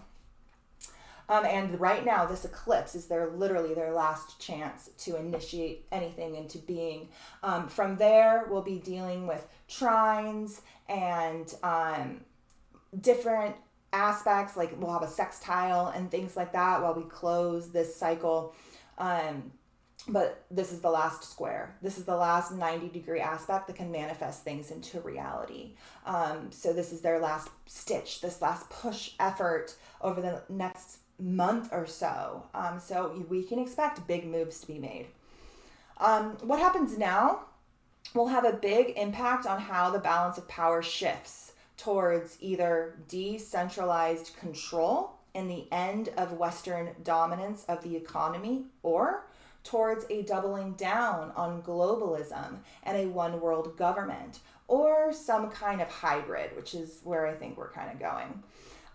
So far, the 1-2 punch of the Saturn, Pluto, Jupiter, and Saturn, Uranus has given us. So these are the transits that we went through from 2020 into 2021. And so far, it's been tied to the virus pandemic with socioeconomic implications still ongoing. A stock market crash looks worse. A stock market crash that looks worse than the 2008 crash and is already being compared to the Great Depression of the 1930s. We had similar aspects going on then too. A massive rise in unemployment due to the shutting down of the economy and the closures of small business. A collapse in the price of oil and the destabilization of the energy industry. A collapse of air travel, tourism, and the hospitality industry. An almost worldwide lockdown involving quarantine, travel bans, and grounded planes, social distancing, and the rise of martial law in some countries. She says, I'm going to get into the ins and outs of the virus. She says, I'm not going to get into the ins and outs of the virus because it's a bottomless pit of speculation, and that way madness lies. Hopefully, clarity will return as the immediate effects of the pandemic recede. But whatever you believe, the virus, Pluto, represented by like death, I guess, is causing a massive, viruses are actually governed by Neptune, because Neptune governs illness, but that kind of works too. But whatever you believe, the virus Pluto in Capricorn is, and the transits of Pluto in Capricorn are very much tied to the onset of the virus, or the onset of the pandemic ultimately, but whatever. The virus Pluto is causing massive disruption and chaos, which is associated with Uranus, and is threatening the structure of society, Saturn. Our response, or hysterical reaction, has been to clamp down hard, Saturn, to choke the virus out and stop it spreading. However, by effectively shutting down the economy, we've triggered a recession that will deepen into a depression over the coming months and probably years. Many more people could suffer and die as a result of our reaction to the virus than from the disease itself, and it's already happening. A lot of that's happening from the cure as well. It's hard to, which the Jupiter-Saturn conjunction, which happened in December of 2020, the Great Conjunction that happened at 0 degrees of Aquarius. That was the first day they gave to the public. So they tied that to that as well. It's hard to call at this stage because it's an ongoing catastrophe. But the struggle to find a right balance between control and freedom is the classic Saturn-Uranus territory. And the alignment is only getting warmed up. And she's all, you are here. And I love how she puts like all of these dystopian fictions here. Yeah, we're here. We're very close to Gattaca. Oh my gosh. Yeah. I'd put 1984 a little bit closer though. It's going to be interesting. How things unfold from this point onwards depends on various factors, including how this alignment sits within the dynamics created by all other alignments currently in play, this eclipse being one of them. Thank God fate and destiny kind of have the reins, but sometimes humanity's fate and destiny is karmic fate and destiny is destruction. Sometimes that's, the karmic debt that humanity needs to pay because of the past decisions it has made as a collective, right? The alignment's currently in play. We may get some clues looking at the astrology of the 1930s because it's similar to what we're experiencing now, although the alignments are more spaced out this time. We're coming to the end of the Uranus-Pluto square, which we already had, while Saturn conjuncts Pluto. We had that back in 2020. As that fades out, the Saturn-Uranus square fades in, which we're now fading out of the Saturn-Uranus square. Back in the 1930s, Uranus-Pluto square coincided with the opposition from Saturn to both Uranus and Pluto. In Cosmos and Psyche, which is a really good book, I highly recommend, Richard Tarnas says this era saw, quote, widespread social and political turmoil, catalyzing of mass movements, a rise of radical political philosophies and parties, intensified labor unrest, student strikes and demonstrations, unleashed mob violence and mass immigrations. Saturn-Uranus destabilizes political and economic structures, while Pluto pushes things to extremes with authoritarian control and rising poverty and hardships. In the 1930s, the economic collapse added fuel to Hitler and the Nazis, ultimately leading to the Second World War. Richard says again, the many instances in which events that occurred during the longer Uranus-Pluto alignment set into motion powerful forces that later, after that alignment was over, suddenly reached a crisis or breaking point, a critical collapse of structures, precisely when Saturn moved into hard aspects with Uranus, which is where we're at now and have been since 2021, which is what we're experiencing now. But the exact alignment doesn't hit until February 2021, which we've already had, right? Often this sequence took the form, and this is when, it was February 2022 when, maybe she had a typo, because February 2022 is when we had the exact square. No, that was the exact Pluto return, yeah. Okay. Often the sequence took the form of emancipatory or dissent forces emerging on a wide scale during the earlier Uranus-Pluto alignment, then subsequently producing a violent schism in the body politic. I didn't understand anything I just read there. The recent Uranus-Pluto square coincided with the rise of revolutionary uprisings and the slow unraveling of globalism. There's been an increase in the disillusionment with governments and state authorities around the world, and a widespread call for reform and social justice, as well as greater awareness of our impact on the environment and the consequences of capitalism. The Saturn-Pluto conjunction brought the coronavirus crashing into a reality that was already unstable and unsustainable. The panicked response to the crisis has revealed systematic corruption, deception, and manipulation, all designed to funnel wealth into the hands of a minority at the expense of everyone else, including the Earth. And the Saturn-Uranus square looks set to collapse any structure that's no longer fit for purpose. Clearly, the system needs reform or a total overhaul, but we need to look closely at who benefits from the changes being proposed. Constant surveillance, mandated vaccines, a digital economy, and universal basic income run by AI are not a recipe for freedom, at least not for the majority. See, this is like really good. She did a great job at this. I have no idea who this chick is, but she did a great job.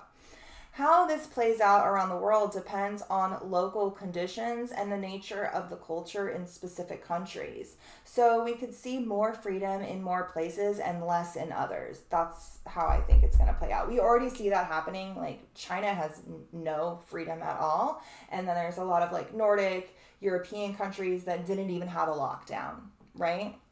The West is in a decline and will influence how those governments respond. It could trigger necessary reforms, but whether the new system is better than the old depends on us being clear about what kind of world we want to live in and then demanding it while we still can.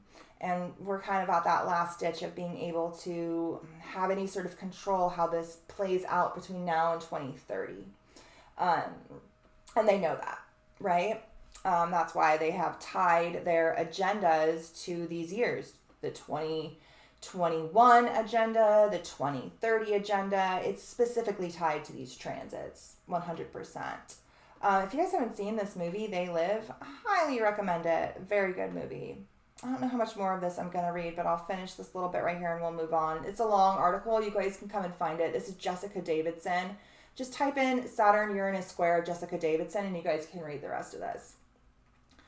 The current situation is unprecedented in its scale, but in many ways what we are seeing now isn't new. The thinking behind the events represent business as usual for the system, manipulating data and statistics to create fear in order to induce dubious solutions has been done before.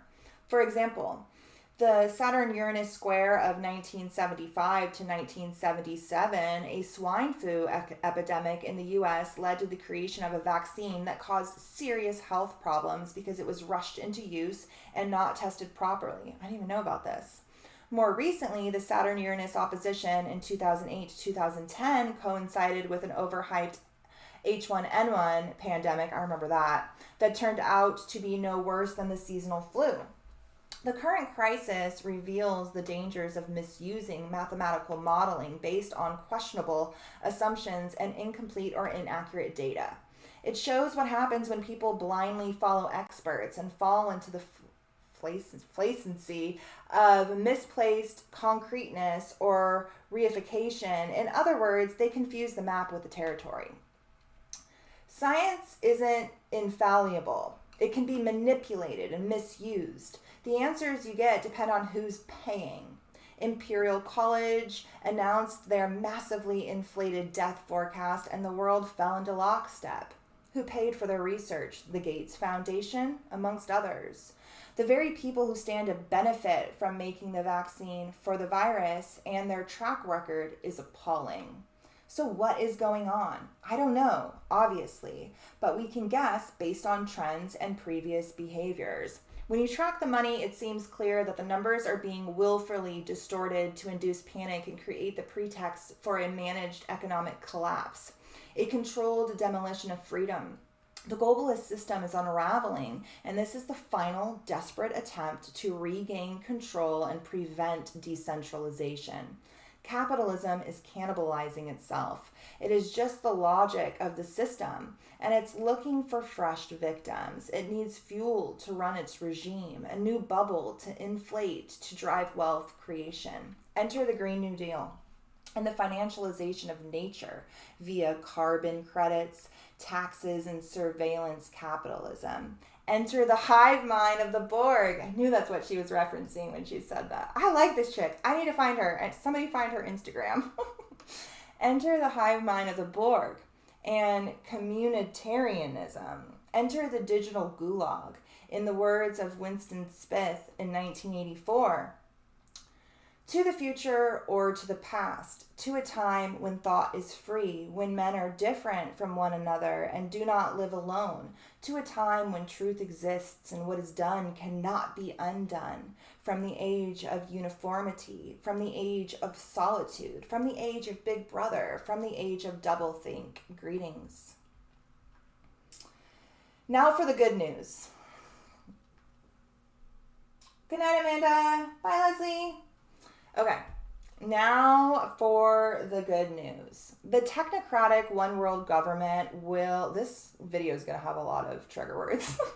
The technocratic one world government will fail because it goes against the nature of reality. The mindset that underpins the globalist system is based on scientific materialism and social Darwinism. They want to create the perfect society by collecting data and measuring everything and weeding out the weak. This eclipse is not only conjunct Uranus, which has a lot to do with transhumanism and these utopian ideals of the future, and the North Node, which has a lot to do with the future we are currently creating. But it's also conjunct both the asteroid Helena, which is named after Helena Blavatsky of Theosophy, which has a lot to do with a lot of the New Age narratives that we see being kind of spewed everywhere. And she also is a starting point for a lot of like the occult narratives that a lot of the elites hold their hat on with what it is that they're trying to create for the future. But not only is it conjunct Elena, which has a lot to do with the occult and this next sort of epoch that humanity is moving into, but it's also conjunct the asteroid Utopia, which is something that we have touched on before on Patreon, this concept of utopia, which is often manifests as dystopia, how this kind of pushed for this outside utopia is a projection that prevents us from working and finding the paradise within. It's this obsessive control of the outside world as a means of not addressing your inside world, and how a lot of these utopian ideals will ultimately invert upon themselves and manifest as a dystopian reality. And so it's interesting that this eclipse is conjunct the Utopia asteroid, which is ultimately where a lot of these one world ideas and these technocratic dystopian ideas for our future stem from, is the need to overly control the collective in a means of manifesting what those in charge deem as a utopian society, which for them is very strongly rooted in scientific materialism and a one world government. I've mentioned this before, especially those of us here in America. America was built as New Atlantis. America was built by Freemasons and Rosicrucians who followed the writings of Sir Francis Bacon, who wrote The New Atlantis, which is a book based in a future society that is based completely on a scientific, logical mind, the scientific, logical mind, scientific materialism. It's rooted in science. Fun fact, this is one of Elon Musk's favorite books. He has like a 17th century copy of this book that's annotated by a philosopher, and apparently he reads it every Monday, which is, I mean, the book is only like this big. I have the book. It's like really small. It's like a pamphlet. I don't have it close by, but it's very, very skinny. So like you could read it in like an hour. But apparently he sits down and reads it every Monday. This book written by Freemason, Rosicrucian, that was kind of like the manifesto that our founding fathers and those who, kickstarted America were using. They were creating New Atlantis.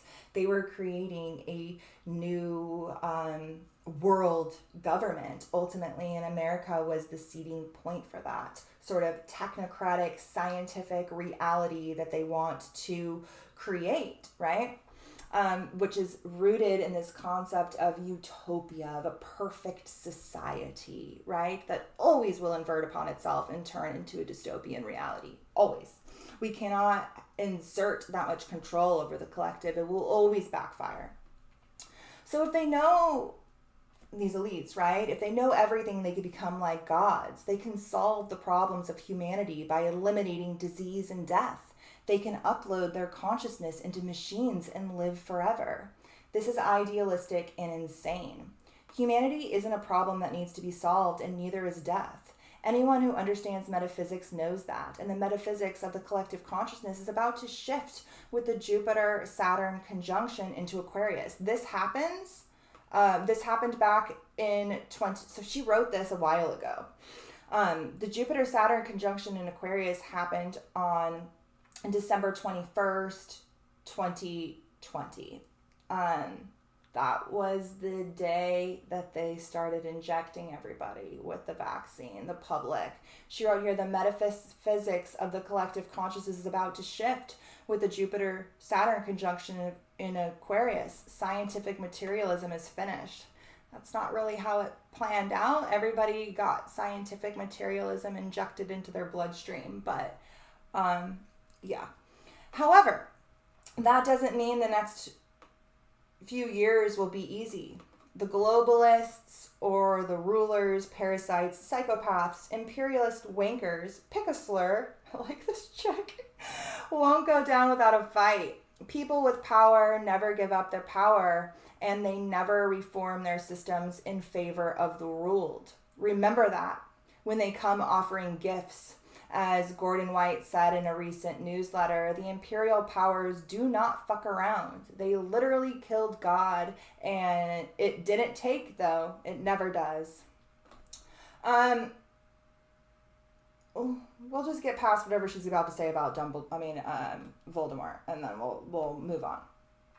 By acting on this virus, the powers that be have revealed their plan. The curtain has been pulled aside, and the wizard can be seen frantically pushing buttons and shouting, "Nothing to see over here." By rushing to impose their system, by force in order to save themselves, they will bring about their destruction. As I Ching hexagram 36, line 6 says, the dark power, at first, held so high a place that it could wound all who were on the side of good and of the light. But in the end, it perishes of its own darkness, for evil must itself fall at the very moment when it has wholly overcome good, and thus consumed the energy to which it owed its duration. That's a cool quote, but the New World Order, honestly, and I've said this a million times and I stand by it, the New World Order is rooted in the light, not the darkness, because it's rooted in control and not chaos. And the light orders, the light controls, the light dominates, right? It makes orders. And the darkness is rooted in chaos, that which they cannot control. So yes, they're rooted in evil, right? And their own darkness and shadow is where a lot of this is manifesting from. But the New World Order itself is rooted in the light. Control itself is. Order is rooted in the light. Okay, we're going to move on. Hopefully this helped you. Yes, this article is... Oh, let me read a little bit more. The astrology of this process is quite complex, and the events are chaotic and difficult to predict. With that caveat aside, here's a basic summary of what's coming as of the time of writing this. So we had the Saturn-Pluto conjunction in 2020. That's when they started giving the shot to everybody. At the time she wrote this, it hadn't happened yet. She says Mars makes a series of squares to both planets, and that's when a lot of actions were taken. Economic shocks, civil war, blah, blah, blah. I still think we have a civil war coming up here. This is Saturn, Uranus. All right, we're going to move on. Oh, Neptune, Pisces. Oh, we're almost done. Okay, we'll read the rest. Okay.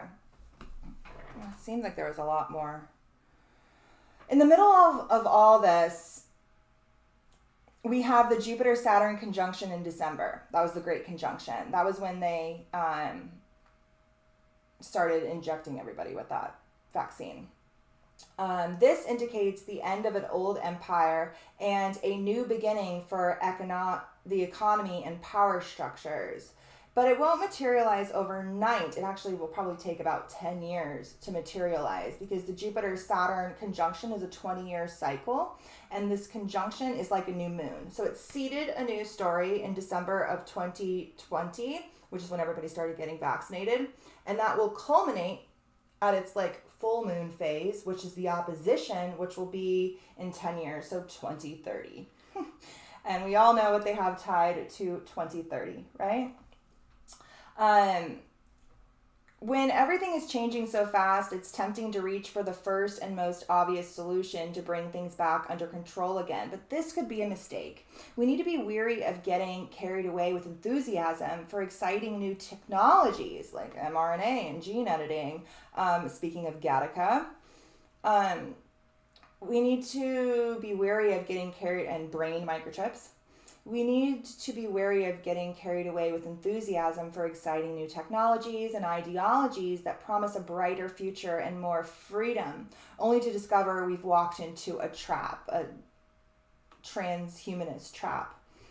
This is especially true from 2020 to 2021 because we have Neptune in Pisces. Neptune has already transited all the way through Pisces, moved into Aries, stationed retrograde, has moved back into Pisces. It's at like 29 degrees of Pisces, and it's going to station direct the same day as our next moon, which we'll talk about that more when we get to the next moon. I was going to talk about it more tonight, but we've already been here for a while. So Neptune in Pisces. I was talking about Jupiter. My bad. Neptune is still in Pisces and will be for a while. When does Neptune move into Aries? I don't know, but it's going to be a minute. Sometime in 2023. But Jupiter in Pisces. Jupiter has transited all the way through Pisces, went into Aries, and we had this sort of brief rebirth of the self. And now it's transited back into Pisces, this realm of the unconscious, of the collective unconscious, of dreams, of mysticism. And it's going to station direct right around the 29th degree, which is a very critical degree in astrology. It's actually going to be at 28 degrees and 49 minutes. It's going to station direct right after our new moon. Like right after our new moon. Our new moon is our Sagittarius new moon, falls on November 23rd, my mom's birthday, at 1 degree of Sag, sitting in opposition to the Pleiades. We'll talk more about that later for our video on Patreon later this month. And that moon is at 2:51 p.m. Just a couple of minutes later, at 3:02 p.m., Jupiter stations retrograde in Pisces. And so it's going to be a very mystical and spiritually connected moon that we're going to be feeling here in 2 weeks. That'll be activating this Neptune in Pisces. So that they were squaring the nodes throughout 2022, blah, blah, blah, positive side. Okay, we're good. We're going to move on. Hopefully that helped bring a little bit of insight into what we're kind of feeling in these shifts that we've been experiencing from 2020, and we're really going to be feeling into 2030 ultimately. Okay. Let's go back over here. I want to talk about a couple other things. I'm not going to talk about everything I planned on talking about, but hold on. Let me go back to the normal chart. Because, of course, I spent all that time reading that article, but it was good, and I think we needed to do that. Okay, so I want to talk a little bit more about tomorrow's eclipse and some of the aspects to some asteroids that are happening, and then I'll touch on just a couple of the other transits that are happening this month. And the other ones that are happening later in the month, we'll talk about over on Patreon when we meet for the Sag moon later on the 23rd. We'll talk about the transits of the second half of the month, okay? Okay, so we have this eclipse, right? It's in Taurus, the moon is exalted, it's conjunct Uranus, it's conjunct the North Node, we've talked about this. It's also conjunct the asteroid Helena and the asteroid Utopia. And so, Uranus already in Taurus, the last time Uranus in Taurus was World War II. This was when a lot of these advancements in technology transpired that we see coming to a culmination now. A lot of space technology, a lot of frequency technology, even the realm of UFOs and things like that, transhumanism, eugenics, and all of that. We see that bubbling up to a karmic head once more. And we see a lot of that which was seeded in the 30s through all those realms driving this new beginning that's transpiring right now that is very much rooted in this very dense energy of Taurus and the realm of technology through Uranus. But this utopian, so both Helena and the asteroid Helena and the asteroid Utopia are both at 17 degrees, like right here. And so it really does bring in a lot of karma in that is tied to the New Age movement, to the spiritual realm. A lot of illusions can shatter around this realm. You know, you guys know I'm a skeptic. I do my own weird thing, and I disagree with most people, and I think everything's a fucking psyop, and I trust nobody. But lately, even more so, and it's this Neptune retrograde. Neptune is the planet of illusions and delusion, and when Neptune is retrograde, we're able to pierce through the fog and see clear. And right now, we're piercing through the fog and seeing clearly in the realm of the unconscious, in the realm of spirituality, in the realm of the collective unconscious. It has a lot to do with that which was hidden and repressed as well. We have Jupiter coming back in there as well, also retrograde, helping us to really pierce through and see and shatter a lot of illusions. And a lot of the things that are coming up around this moon that are being illuminated are tied to the New Age realm and this sort of illusion of utopia that an outside version of utopia can never exist. Honestly, it can never exist. I don't think it can ever exist. We can never have a perfect society because we will get stuck. We just learned that from what we just read, right? We have to have these shifts between Saturn's structure and Uranus's progress. Saturn's structure, Uranus's progress. If we have too much of one, we get in this sort of stagnant system of control, ultimately.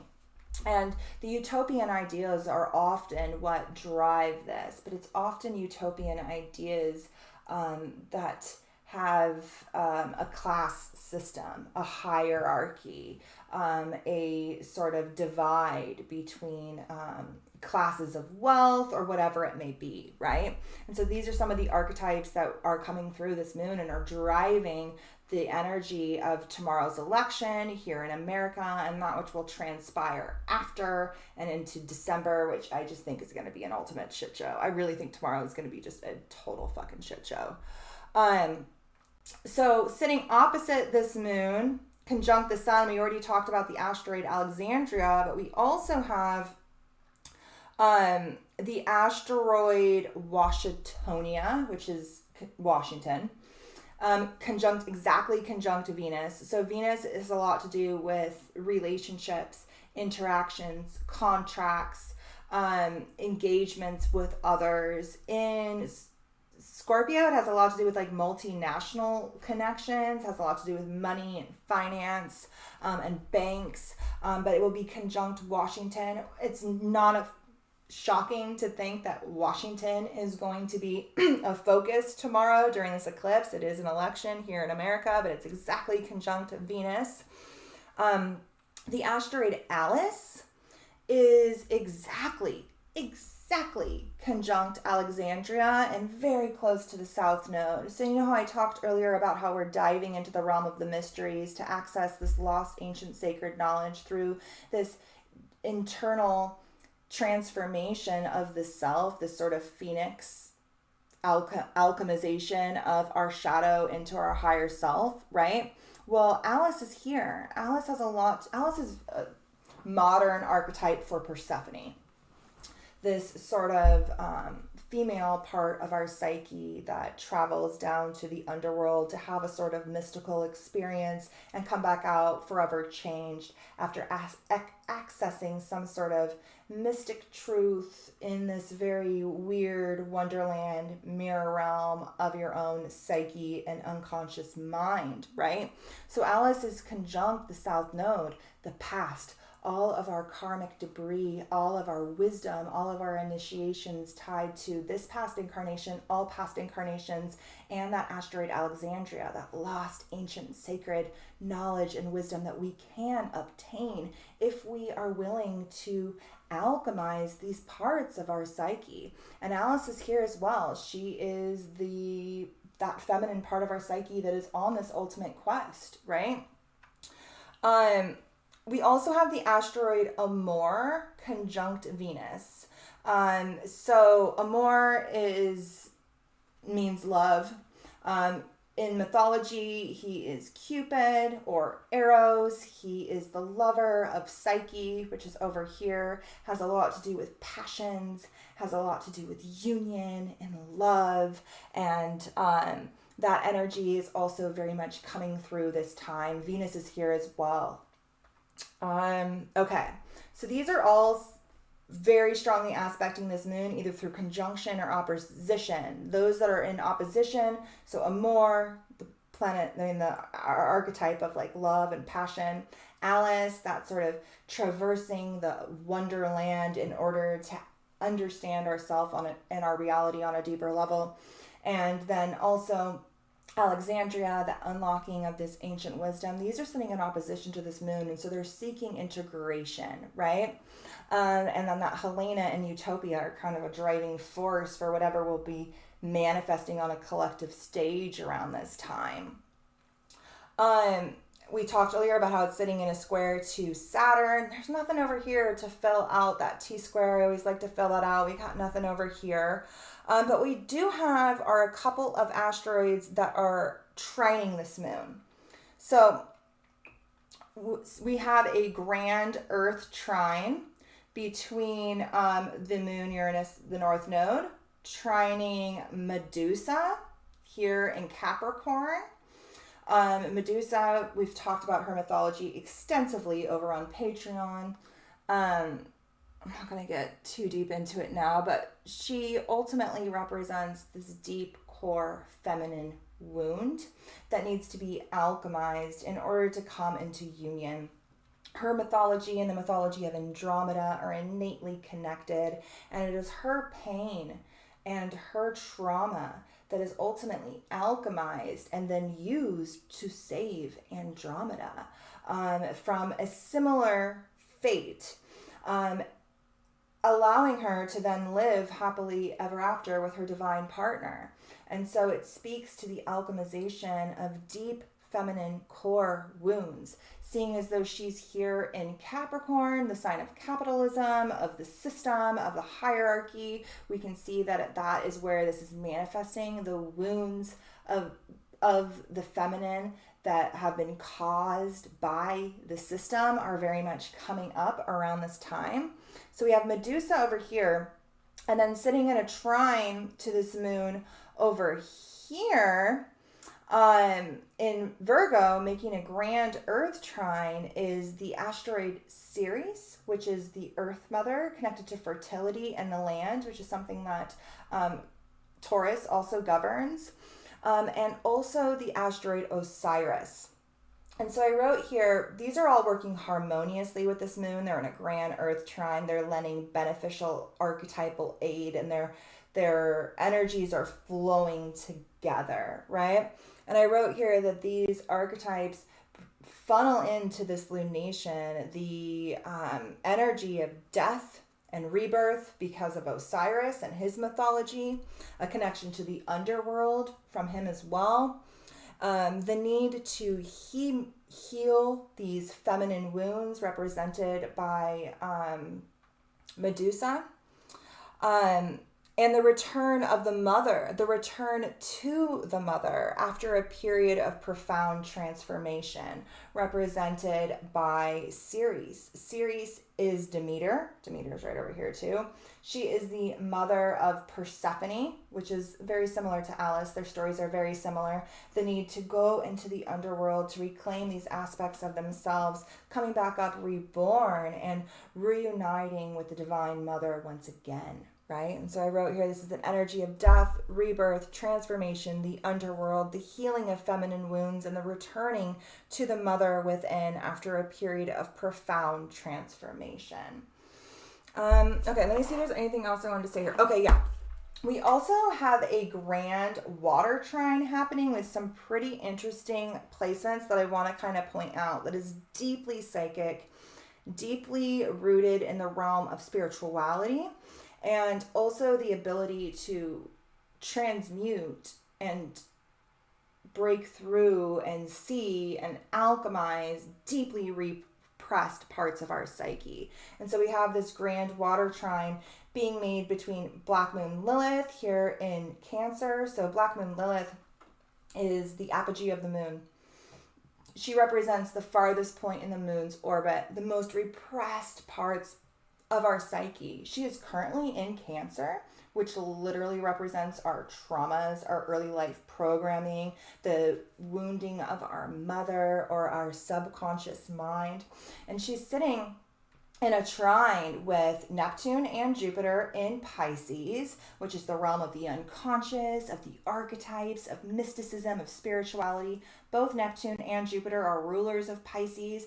It's very deeply rooted in the unseen, in the archetypal expressions. They're both retrograde, and so they're helping to cut through the fog and actually see what's in that realm, that hidden, intangible realm. We're able to actually pierce through and navigate it and see what is repressed, see what needs to be worked through, and actually have the opportunity to do it, to break through. Uranus conjunct the moon is the energy of like breaking free from these subconscious blockages as well. Uranus helps us break free from the chains that bind us.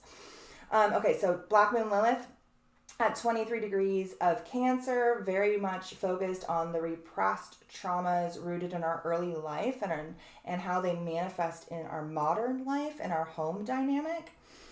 Sitting in a trine with Neptune and Jupiter in the realm of mysticism and spirituality, which is also trining Venus. So here at 20 degrees, it's like a wider orb. I mean, here's 23, 22. It's pretty good. And so that brings those sort of intense, deep, penetrating relationships into the mix as well, because Venus is in Scorpio. So those are those very intense, transformative relationships that help mirror back to us the parts of our psyche that we need to see in order to alchemize and work through. And so this grand water trine is very powerful in helping us to pierce into the watery subconscious, unconscious realm and actually do something while we're in there. Actually understand what was been pushed under the rugs, pierce through the illusions or fantasy or delusions that we've placed upon ourselves, any sort of forms of escapism or addictions, and then how that interacts with our relationship dynamics as well. Okay, is there anything else I wanted to say here? I think I said all the stuff. All right, yeah, we'll talk about the rest of the transits of the month later. You know, on the 15th, Venus will move into Sag. On the 17th, Mercury will move into Sag. And so we're in the depths of the underworld right now. We're doing a lot of alchemizing of our psyche. We're really in the thick of it. But planets are going to start moving into Sag. And that's where we are shifting from this like realm of the shadow into the realm of the higher self. And so over the next like week or so, we're really doing a lot of that alchemization and shifting from the shadow to the higher self as the planets start to move into Sag. And we start to look and think from a more philosophical, expansive perspective. Yeah, we'll cover the rest later. All right, I'm going to go over, I did pull some cards.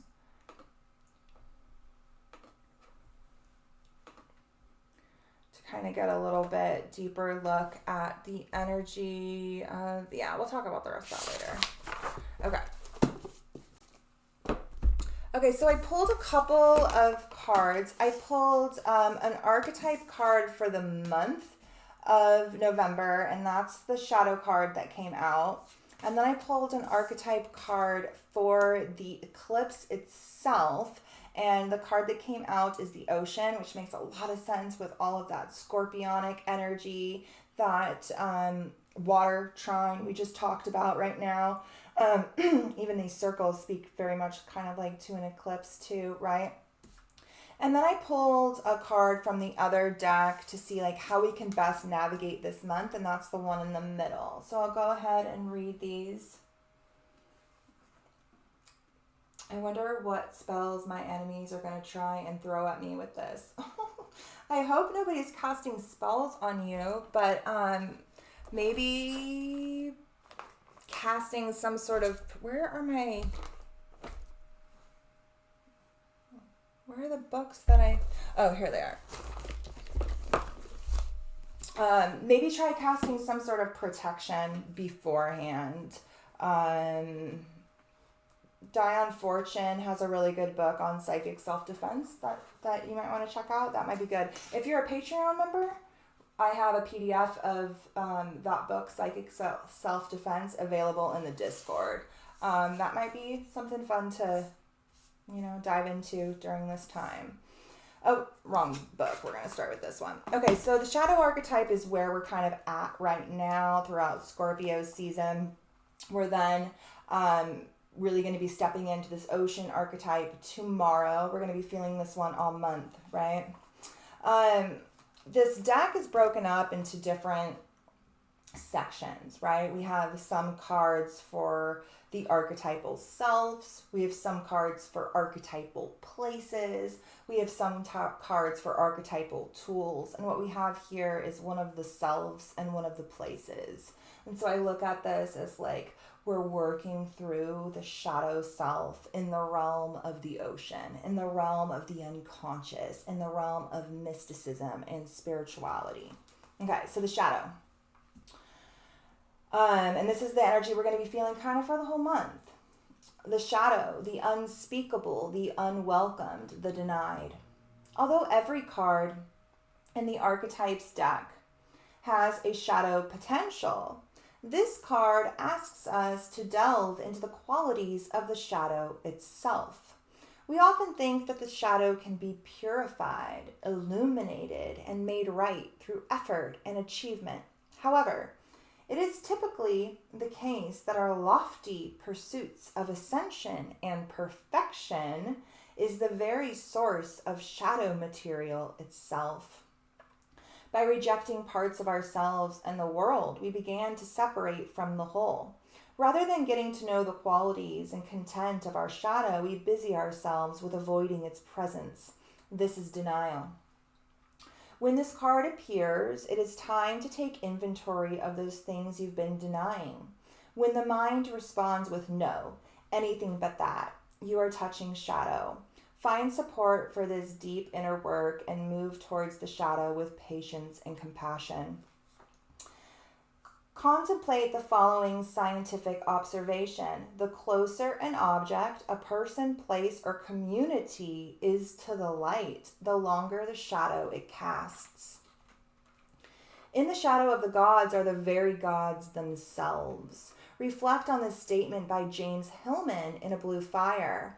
What do you despise about yourself? By answering, you move towards the shadow. When in the light, when this archetype is evolved, it represents a revealing of unconscious aspects of the self and the world. Super Scorpio season.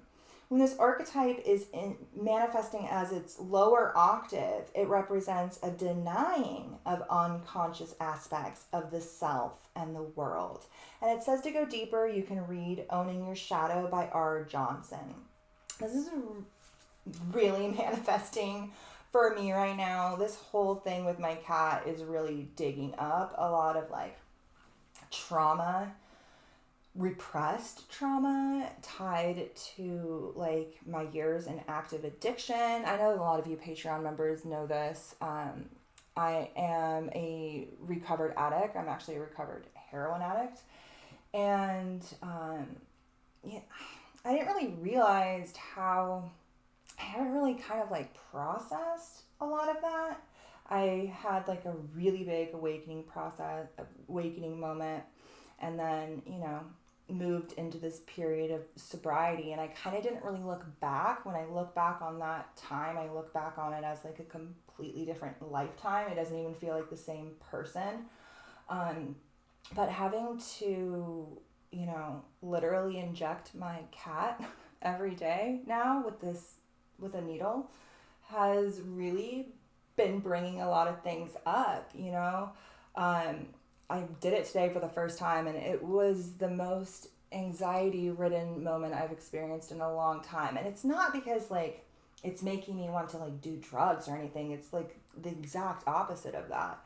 I can't even fathom that I used to do this to myself. And it's like, when you think back on, like, those very cringy, traumatic parts of your life, and you're just like, oh, like that has been the past couple of days for me. Just every moment I'm just having these like flashbacks of all of these like awful, horrendous things I did to myself and active addiction. I'm just like, how the fuck did I do these things? And a lot of things are bubbling up in order for me to work through, and things that I wouldn't have necessarily gone in and dug up for myself to work through, but my external events, these unpredictable external events, sent me down this trajectory, and I had no choice but to work through it. Like, I have no choice but to inject my cat with this stuff every day or she dies. And then that whole process is forcing me to dive back into my own shadow and my own karmic past. And so for everybody, this is manifesting on a different level, but for me, it's manifesting in very dark recesses of my psyche right now. And so we're moving out of the shadow and into the ocean of the unconscious. And then from there, we're really going to be moving into our higher self once we move into Sag season. But we'll talk more about that later. So I'll go ahead and read this card. Blair says, anyone else feeling all the energy and veil thinning? I keep having experiences over here while trying to listen to this. The full moon is intense. Yeah, we're getting really close to the eclipse. It's going to be exact at like 3 a.m. And one of the best places to see it is actually here in California. So I'm going to stay awake. It's 11:21. I'm going to try to stay awake. I want to go outside and look at it. But as that eclipse gets closer and closer and closer to exact, the already thin veil of Scorpio season and this realm of the darkness here in the northern hemisphere gets even more thinner when we approach the eclipse. And then that sort of portal beyond time and space, beyond the past, future, present, all opens at once. And so if you're asleep at that time, expect some strange dreams or be shaken awake, or I'm just gonna stay awake. I want to go look at it. Some people say you're not supposed to go look at the eclipse, but I don't follow rules. If you give me a rule, I will break it. Okay. The ocean. So this is the energy of this eclipse that we're moving into, and this sort of scorpionic season that we're currently in.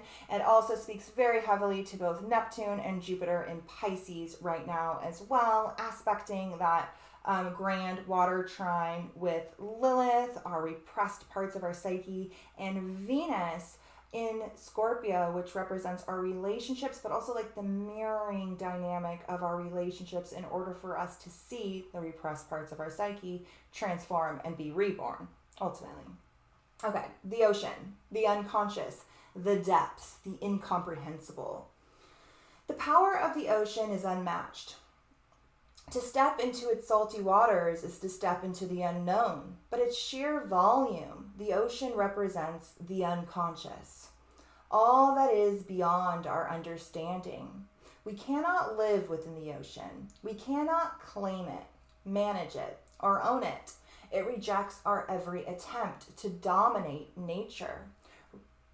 Yet amid its overwhelming power, it calls to us, inspires us, invigorates our life on land.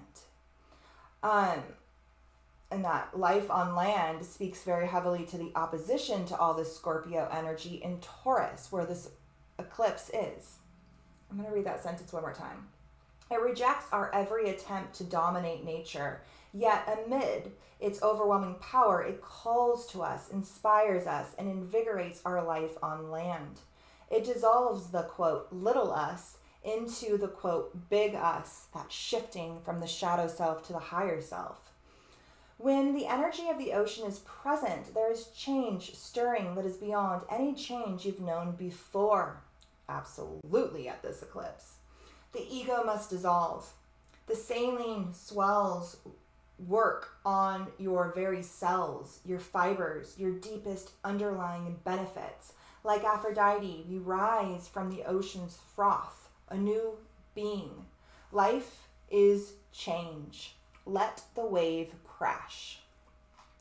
The ocean displays every emotion without shame.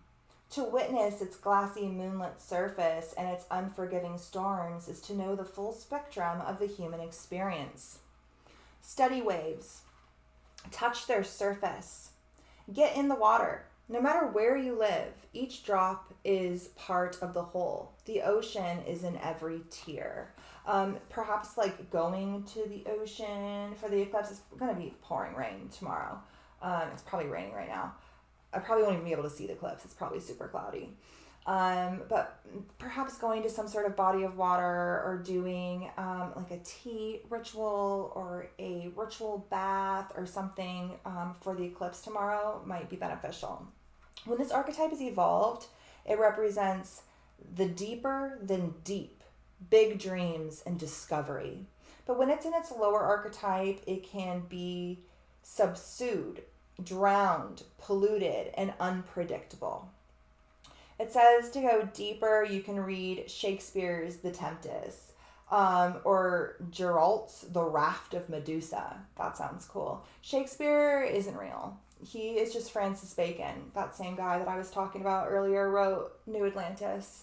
I have a really long documentary about that on the playlist I have here. I don't know if you guys have seen this, but I have this like massive playlist here on YouTube of like all kinds of Atlantis videos, like so many. I think there's like over 100 now, and there's a bunch on there on Francis Bacon's New Atlantis and the connection to the development of the New World to Atlantis. That would be might be cool to watch.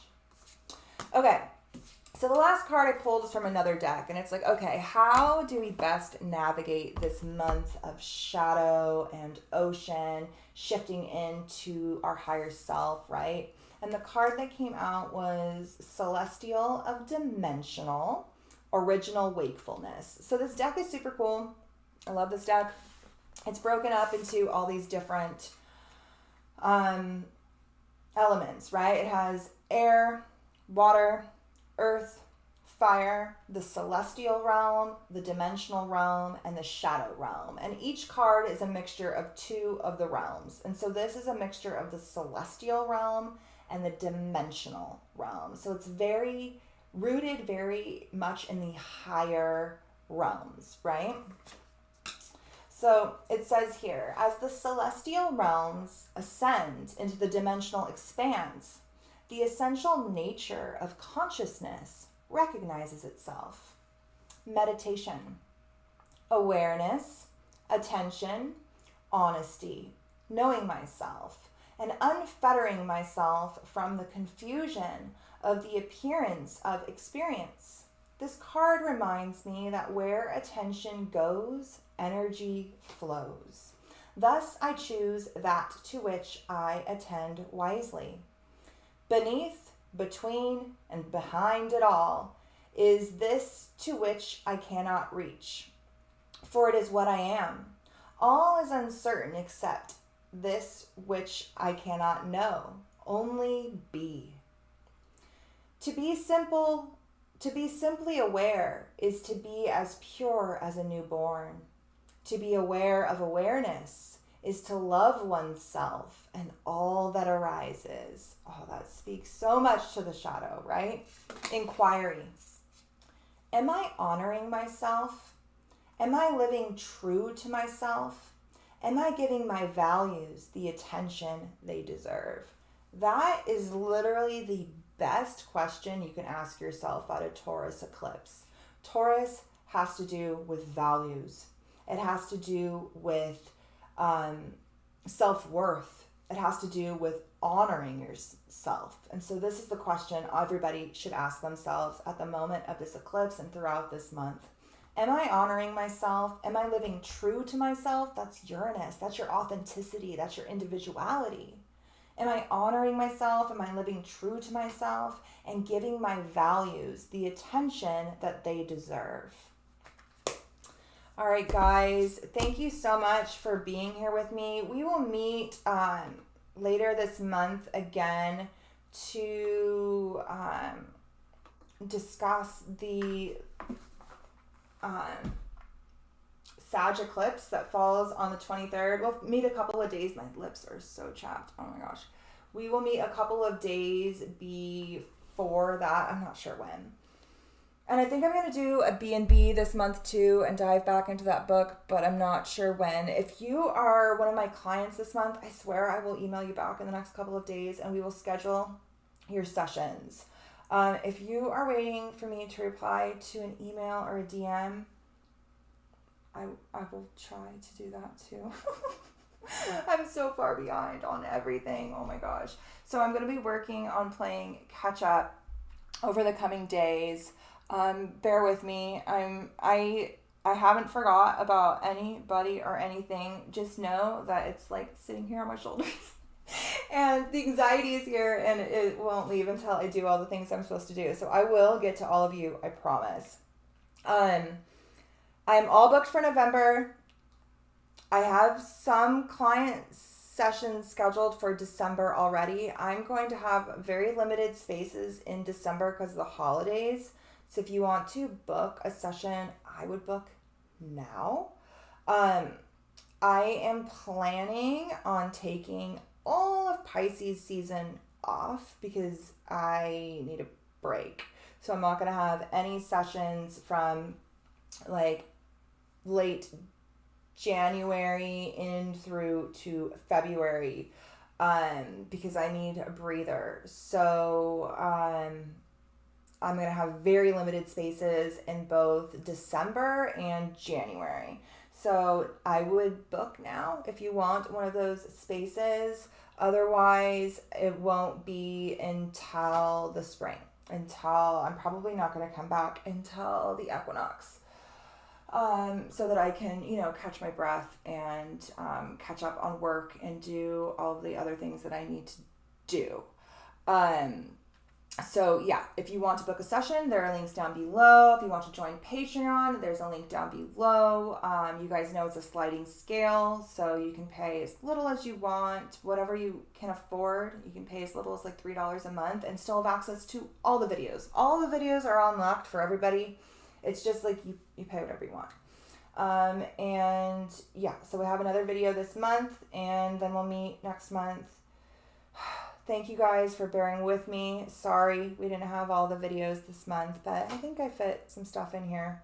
And we'll talk about the rest of the transits this month when we meet later in the month for the next video. So again, you can join Patreon for as little as $3 and you'll be part of that video as well. Have a great eclipse. Those of you who are Patreon members, you can come and share with us all of your crazy eclipse shenanigans over on Discord. I'm sure we'll be chatting about whatever transpires on the world stage, which should be interesting in the coming days, especially around the election and into December. Definitely things are going to pop off more over in December. I also forgot to mention this. So if you guys are over on, if you follow my stories, you've probably seen me mentioned this already.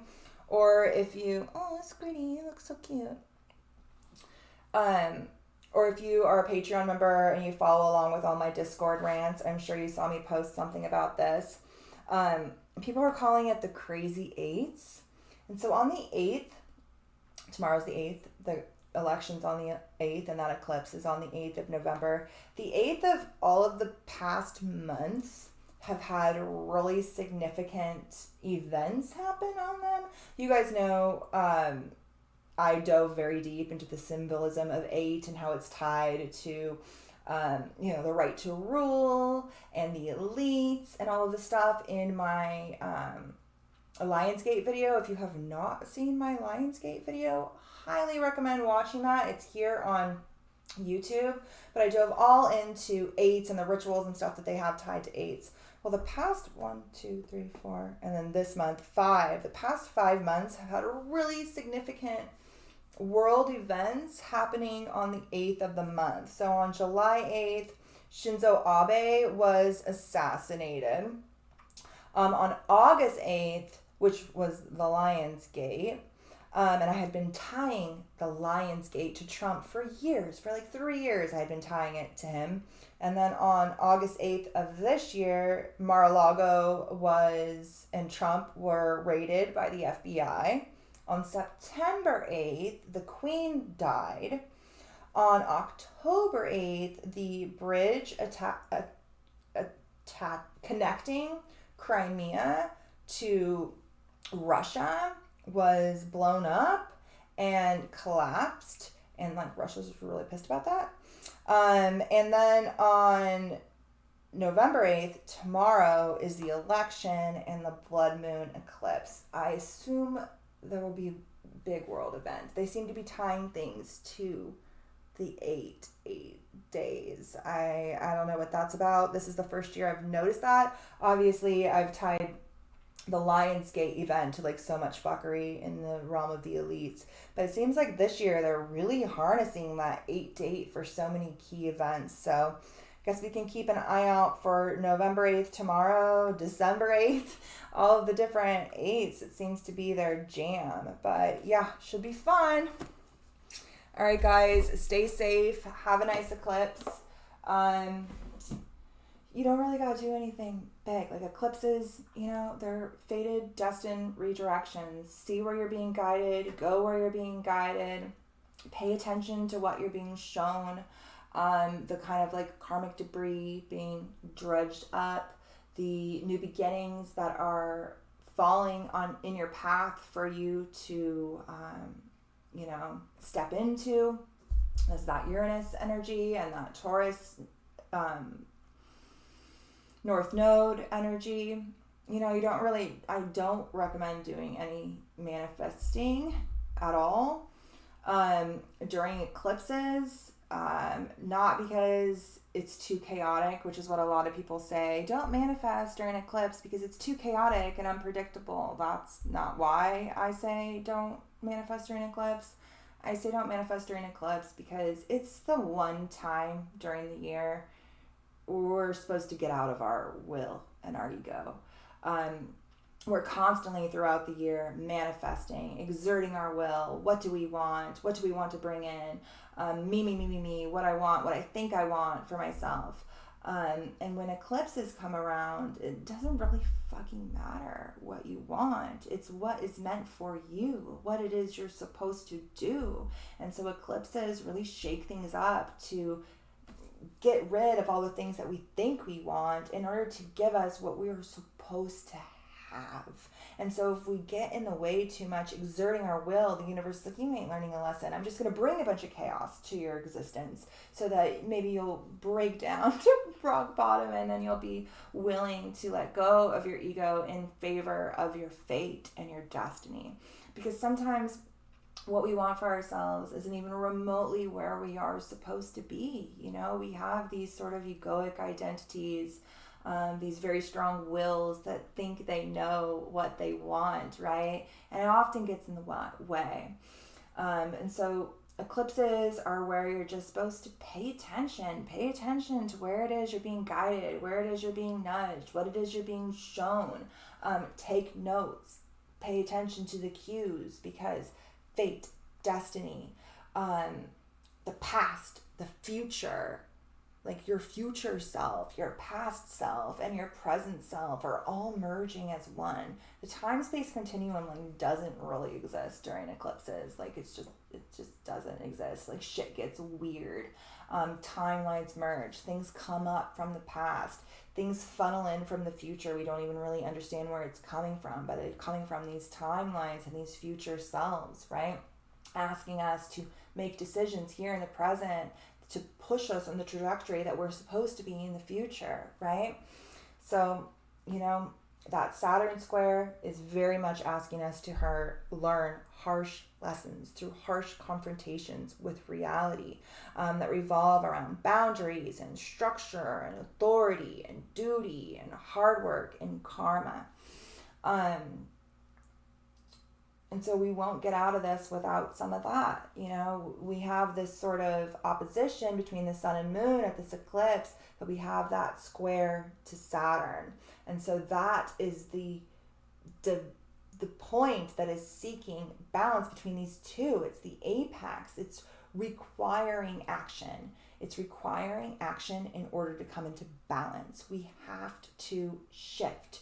We have to learn. We have to pay a sort of karmic debt and unlock some sort of lesson, deep karmic soul lesson in the process, right?